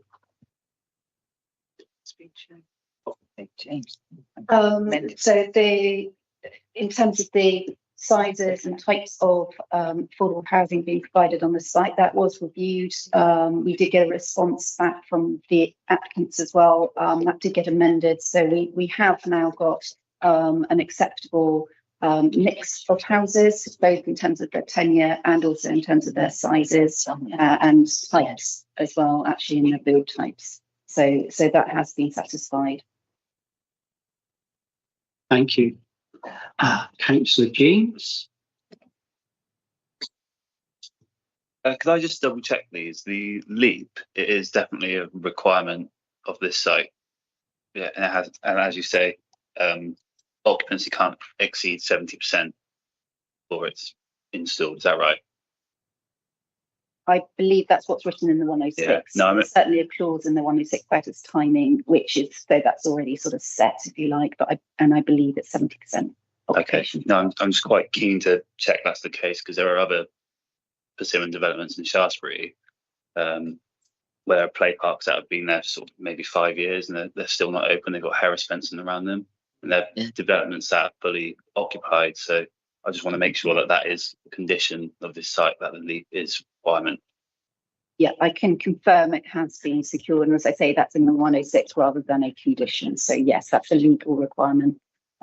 Part of that legal agreement. So it's yes. Okay. I know it's probably not in the scope of this site, but where the site just to the west of it, where the Higher Blandford Road meets the A30, there's a very poor attempt at a leap and a lap there. It's right next to the road. It's not very safe, and it doesn't have plan permission. So I'm just wondering. That's why I'm keen to make sure this is part of this development, and this isn't going to be some very poor substitute later on down the line. Thank you, Chair. Thank you. Thank you for the question. The open space in relation to the built out, the scheme that's being built out along the, is that reference that on the corner that's been provided? On the junction where the it's a protected view in the neighbourhood plan. That's currently being discussed with the developer to get a better specification for the LEAP that's required separately from this scheme, because they're different planning applications. This requirement for the LEAP on this current scheme was requirement of the outline planning application that was granted at appeal, it was allowed at appeal, and that's completely separate to the other open space that's going to be provided for the other scheme. That other scheme will have a LEAP and a quick leap and 2 smaller laps, because that's required through the Section 106. So they're not provided yet, but they will be, and that's an obligation of the other planning application. And it will link through. If you look at the actual layout for this site, you can see there's a link through. So through the wider development, there'll be 2 equipped leaps and 2 laps that people from both developments will be able to access. Sure. The one on this development looks great. I know I shouldn't be talking about the other development, it's not part of the scope, but I just want to make sure that is going to be a high quality one if it is going to be there, because at the moment it's on a protected green space with the Shaftesbury neighbourhood plan. It shouldn't really be there, and it's not in the safest location, and it's going to have planning permission. But that's by the by. You just said that. Another question, sorry, can you just clarify the makeup of the affordable housing? It was 70-30 split, was it, between rented and shared ownership? Is that right? That's correct, yes. Okay, all right, thank you. Okay, thank you. Councillor Rideout. Yeah, with right out Julie on board. Just a couple of quick questions. One with the lighting. I picked up in the report that the natural environment team had concerns about the east boundary and not meeting the dark corridor requirements regarding lighting. Has that now been resolved? Thank you for that. Sorry, there is a street lighting condition on the outline, and there was an issue with the lux, how bright they are and things. So that's a matter that's yet to be agreed. But that will be addressed through the discharge of conditions. So that's still to come. Thank you for that. Yes, okay. One more. Really, following up on what Councillor Carol Jones was speaking about with regards to landscaping. I know for tree planting in particular, I know housing developers are not known to look after their trees too well once they've gone in. So I just want to make sure there is a really robust tree management plan. And I would go along with Councillor Jones that we need a 10-year scheme rather than a 5-year scheme. Thank you. Yeah, thank you. Yeah, no, that's understood. Again, as part of our negotiations with the developer, we've looked at the detail as well of the types of tree pits, for example, for the different species. So we have got that covered in terms of the landscaping plans, and that's detailed that certain species in certain positions they will need to be treated in certain ways. So that is very much secured through the proposed landscaping condition. Okay, thank you. Councillor Taylor. Thank you, Chair. Councillor David Taylor, Chancellor Mary, and of course Vice Chair. I've got some observation and the final question. The good thing is that road system, excellent. I know Mascara, love it. That's definitely a credit. That's the really sort of future planning really is. Affordable housing 3070, yeah, fantastic. About time we saw affordable housing being delivered in the right numbers, which we need in this county at the moment. Trees. Now, I didn't actually notice any TPOs on this area. Do we have anything outstanding on the area for TPOs? No, I don't believe there are. Again, I'm going to emphasise that the Councillor Rideout and Jones, the fact that the tree care, we're looking at 5 to 10 years, absolutely install that as a commitment. And housekeeping, I think was mentioned as well regarding the actual state, finishing with the estate, as we know there have been a few problems in the past, and we don't want to repeat it. So we have a genuine enforced housekeeping programme, do we? That's the question, thank you. Management. So when you say housekeeping? As we finish the estate, it actually looks at the shows on pictures. Yeah. Thank you, Chair. We have conditions that require, because it's not just the conditions you'll see here, because this is a reserved matter, so we have conditions on the outline as well, which say the estate road must be laid out in accordance with the details. And we would expect that happens, before the development's completed. Thank you. Thank you very much. Okay, thank you. I've got a question, and that concerns car parking. I've seen these estates before where there simply is not enough parking. Can we be assured that the roads are both wide enough for parking on both sides and that there are plenty of parking spaces allocated for all the houses? Thank you, Chair. Basically, they're providing on-block driveway parking, off-block nearby parking. I think you describe it as on-block side park with garage spaces and visitor parking spaces.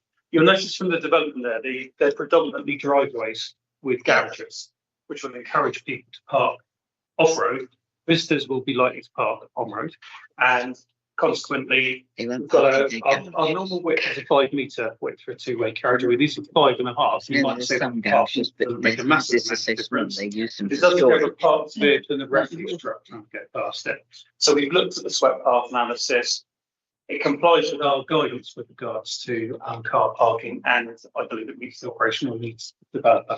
So we're relatively confident, as we can ever be confident with housing developments, that people are going to park where we want them to. We're going to be able to drive larger vehicles past them. Is it possible that people from the industrial estates can park there? I don't suppose you can stop that. Well, if we're talking about the latter phases, the industrial elements here, we seek to ensure that they comply with council's adopted guidance on car parking to ensure that it doesn't spill out into this. I think one of the issues we've had in Dorset over the last 30 or 40 years is industrial estates with not enough car parking, so they're basically every road is full of people parking their cars. And we don't look for it to spill onto here, and we use our best endeavours, all of us, to ensure that it doesn't. I have to say, I think the primary school will be a much more likely to be the thing that causes localised planning and parking problems. Yeah. But yeah. Okay, thank you. Now, if we could move on to the debate, does anyone have any comments they would like to make? Councillor Jesperson. Well, I think Councillor Sherry Jesperson here thought, I think this is far from perfect, this planning application. I think the layout, frankly, is banal, but it is what it is. There are no material grounds for refusing this, so I think we would probably need to support it, so I so propose. Okay, thank you for that. Do we have a seconder? Councillor Rideout. Really comments like the Jesperson just said, but yes, we are where we are, and I will second the proposal. Okay, thank you. Can I just have Hannah make some comments? Thank you, Chair. Just to comment that that's also including the conditions that Alex explained that will be added at the beginning of the during our presentation, and also the 10 years replacement planting instead of 5. Thank you. Yes, perfect. Yes. Okay, that's very good. Thank you. So, any other comments, or can we go straight to a vote? Councillor Jeans. May I ask one more question, Chair, if you don't mind? Sorry, once it's cropped up in my mind. Sorry, that wasn't clear. May I ask another question? Yeah? Yeah, okay. Thank you. Is it fairly typical that employment land or industrial land isn't marketed at this time? Because I don't think obviously the latter phases show industrial and employment land. I don't recall anything I've seeing anything marketed, or is that fairly usual? Or Thank you, Chair. Thank you for the question. It's quite difficult for us to control when things are marketed, unfortunately. So the permission includes a mix of uses which we would expect to come forward. We don't have that kind of control about not allowing the housing before other elements come forward. But the permission only allows for those uses on the other parts of the site, and that's what we would hope would come forward at some point in the future. Thank you. Okay, thank you. Any other comments, or shall we go to the vote? We'll go to the vote then. So those in favour of granting permission for referred matters, this is to P/RES/2023/05407. Please vote with your hands. Okay, I think that's pretty unanimous. So the committee has decided to grant referred matters permission. Thank you very much for that. So now I think we're ready to move on to the next application. This application is P/FUL/2024/03951 Shortwood Farm, Hammond Street from Brockhampton Bridge, Macmount. This will be presented by Jane Green. This construction of a slurry lagoon is owned by Dorset Council, and that's the reason it's referred to the committee. Thank you, Jane, if you're ready to go ahead. Good afternoon, members. Yeah, application is for Shortwood Farm, and it's construction of a slurry lagoon with a 1.3 metre high fence on the top. It is the farm is owned by Dorset. So this plan hopefully gives you an idea of the location of the site. The red line indicates the actual site of the proposed lagoon. This is a site context, just to give you an idea of the site in relation to the existing agricultural holding, which is from the buildings to the east of the site.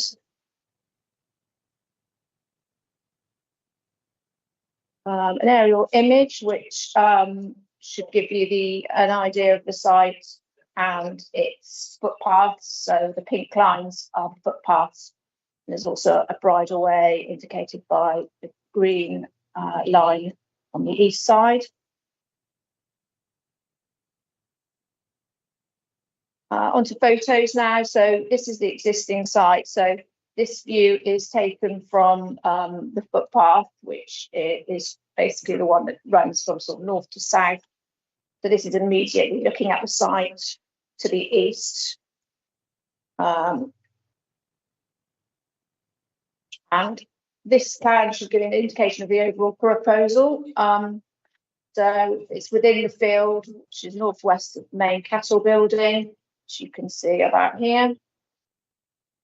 The lagoon is designed to provide the farm with 6 months storage capacity. The SSFAO regulations specify the minimum of 4 months storage capacity. This is an indication through the lagoon, section through the lagoon. The embankments are going to be seeded with grass, and the 1.3 metre high fence here runs around the top of the lagoon along the bank. This photo is taken from the footpath, from a gateway approximately 83 metres to the north of the site. The site is indicated here behind where this arrow is, beyond that field boundary hedge, which at the moment is approximately 2 metres high, and there is plans to increase its height and further bolster with trees, which I'll go on to in a moment. More visual impact here. This is the view towards the site from an elevated section of the bridleway, looking southwest. You see it there in the context with the existing agricultural building here. This is talking about the proposed planting, a plan of the proposed planting in terms of there is a loss of a oak tree here, pension of one here.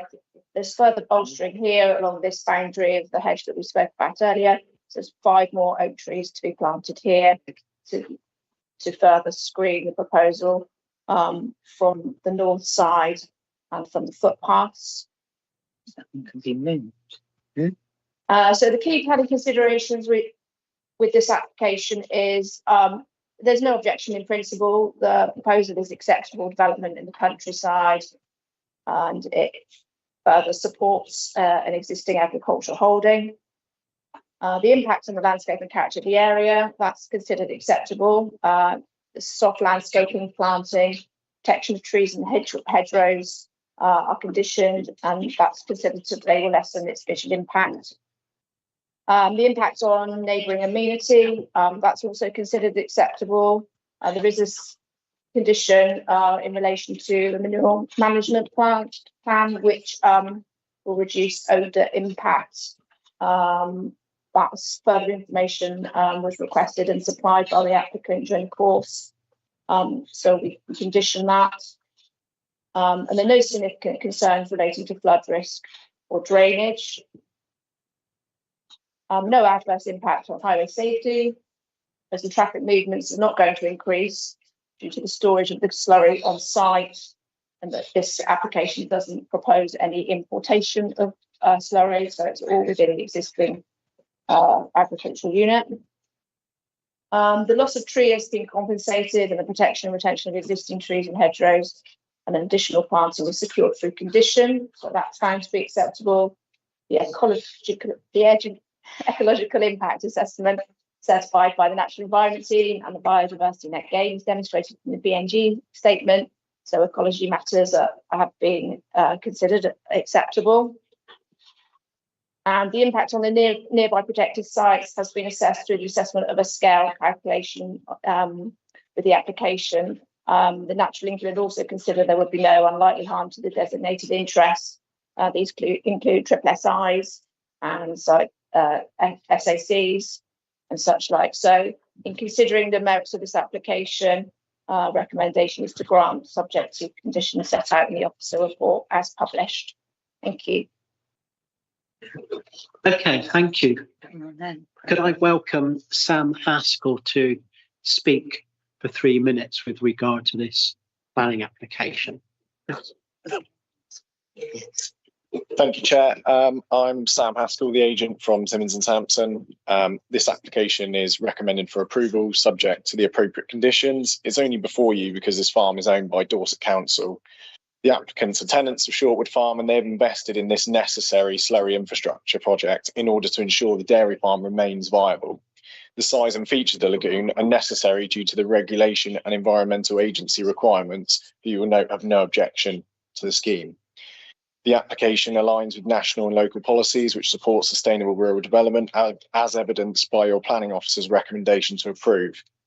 In regard to consultees, Dorset Landscape Officer supports the proposal, Environmental Agency, no objection, Buckley Newton Parish Council, no objection. There is no technical or other objections to this proposal. The applicants and I have worked with the planning officer and their colleagues to ensure an acceptable scheme. These include landscaping and ecological enhancements. The slurry lagoon will ensure Shortwood Farm's continued compliance with regulatory and environmental standards, as well as benefiting any tenant or business at Shortwood Farm in the future. This is an important piece of infrastructure to allow this dairy farm to continue to be viable and meet the required environmental standards. We would be grateful for your support. Okay, thank you. I wonder whether members have any questions? Councillor Cooper. With this lagoon, it's an earth bank design. So what is the lining of it? Does it have a lining on it? Yes, it's clay lining, so that's a metre deep to ensure there's obviously those seepage, etc. So that meets the requirements for the Environment Agency. If new government legislation comes in, it doesn't comply, then they'll come back to us again. Yeah, well, this will comply now with this current legislation. I suspect there'll be sort of a phasing if legislation changes over the years, and farmers may then have to make alternative arrangements with their existing lagoons. Thank you for that. Councillor Taylor. On top of that, does that invalidate its application or validate it? Because this legislation is coming through, then it doesn't actually need to go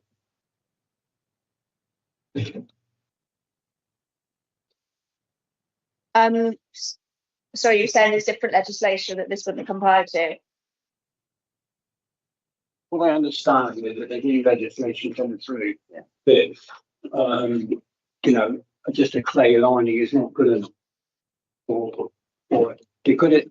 Because you talk of no significant concerns with risk of credit, for that. So there is a risk, and I would be happier if it had been lined rather than clay. A lining, then we know that nothing's going to stick. Yeah. Thank you, Chair. We can only consider it under current legislation. I think it's worth noting this isn't planning legislation, this is environmental legislation. Yes. So we need to consider the application against the planning merits and policy, which it does comply with. If there's future changes, there either be, as James explained, a period to conform with the new policy, or existing development might be exempt, but we can't anticipate that at this point in time. Changes. Okay, thank you for that. Councillor Taylor? Well, in that case, then, I think I can't see this from this application whatsoever. Can we go forward to a vote, please? Or Yes, absolutely. Would you like to propose it? I'd like to second that because I'm delighted to see, sorry, Councillor Show-Justin, I'd like to second that. I think we should do everything we can to support investment in our county farms and do nothing to make life harder than it already is for our farmers. So I'm very pleased to second this. Okay, thank you very much. Any other comments? No. So what we'll do then, we'll go for a vote by show of hands. This is for P/FUL/2024/03951 Shortwood Farm Matt Powder. So all those in favour? I think that that's passed absolutely unanimously. So that decision is in favour. Thank you very much. Now, there is a very, very slight risk that we could exceed the 3 hours. So No, we won't, Mr. Chairman. Shall We'll we talk just keep fast. going? What about Yes, crack on, sir. The final hurdle. Yes, come on. Okay, all right. Okay, so we'll go ahead with the next one. We can't vote. No, we can't vote if we're cracking on. You might get, you might. Okay, the next application, agenda item number 8. Hang on, Jack. Oh, No, he'll be back by the time the. okay. Who's presenting this one? I'm presenting this one. Okay, Hannah, I think we're waiting for Councillor Jeans.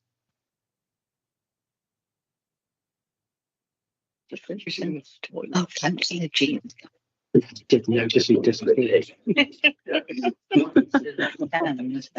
can start without him, Mr. Chairman, and he can't vote.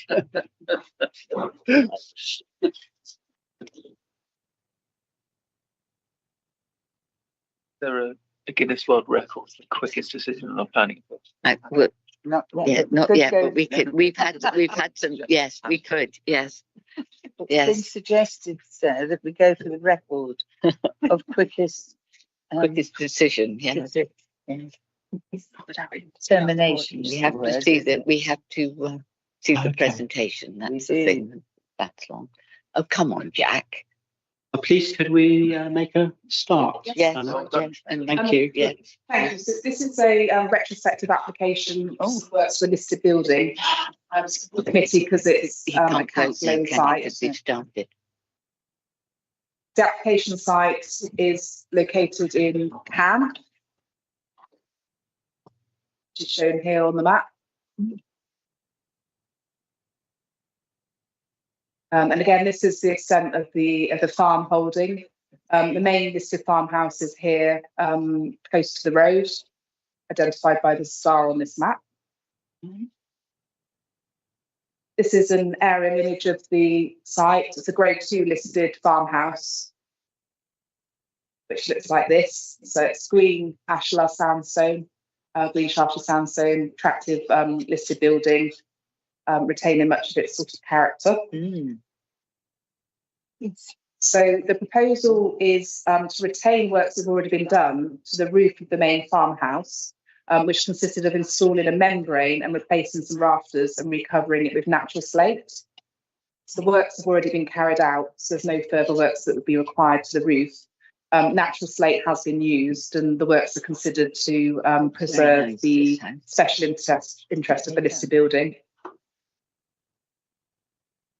This is some information from the inside of the proposed roof. They don't have exact details of when the works were carried out, but they are now complete. This is the plan form of the dwelling. So internally, the alterations are to the cellar. 2 beams have been placed. One beam to retain a structural steel beam in the cellar, which you can see here. And this is a picture of the beam. It was potentially put in for structural reasons. We don't have a lot of detail about the timing or when this was placed in here. So the conservation officer who assessed the proposal has considered the impact on the historic significance of the assets in relation to the alteration to the roof and the insertion of the steel beam, and concluded that the proposal will not lead to harm to the character and historic fabric of the listed building. And the recommendation is therefore to grant, subject to the plans conditions set out in the report. Thank you, Chair. Okay, thank you, Hannah. There are no speakers for this application. Do members have any questions? No. No. Vote proposed we grant, please. Okay. Yeah, thank you. So Councillor Jones has proposed that we grant permission, and Councillor Taylor has seconded it. Right. And this is application P/LBC/2024/04880 Wilkins Farm, Cannes. So all of those in favour? Okay, that is unanimous. The committee has decided to grant permission. So I think that's the end of all of the applications.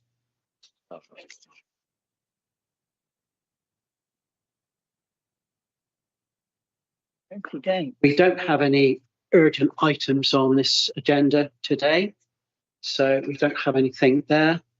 We have no exempt business, so therefore I believe that I shall call the meeting to be closed at 12:32 on the 5th of November. Thank you very much, everyone. Thank you, officers and members, for coming today.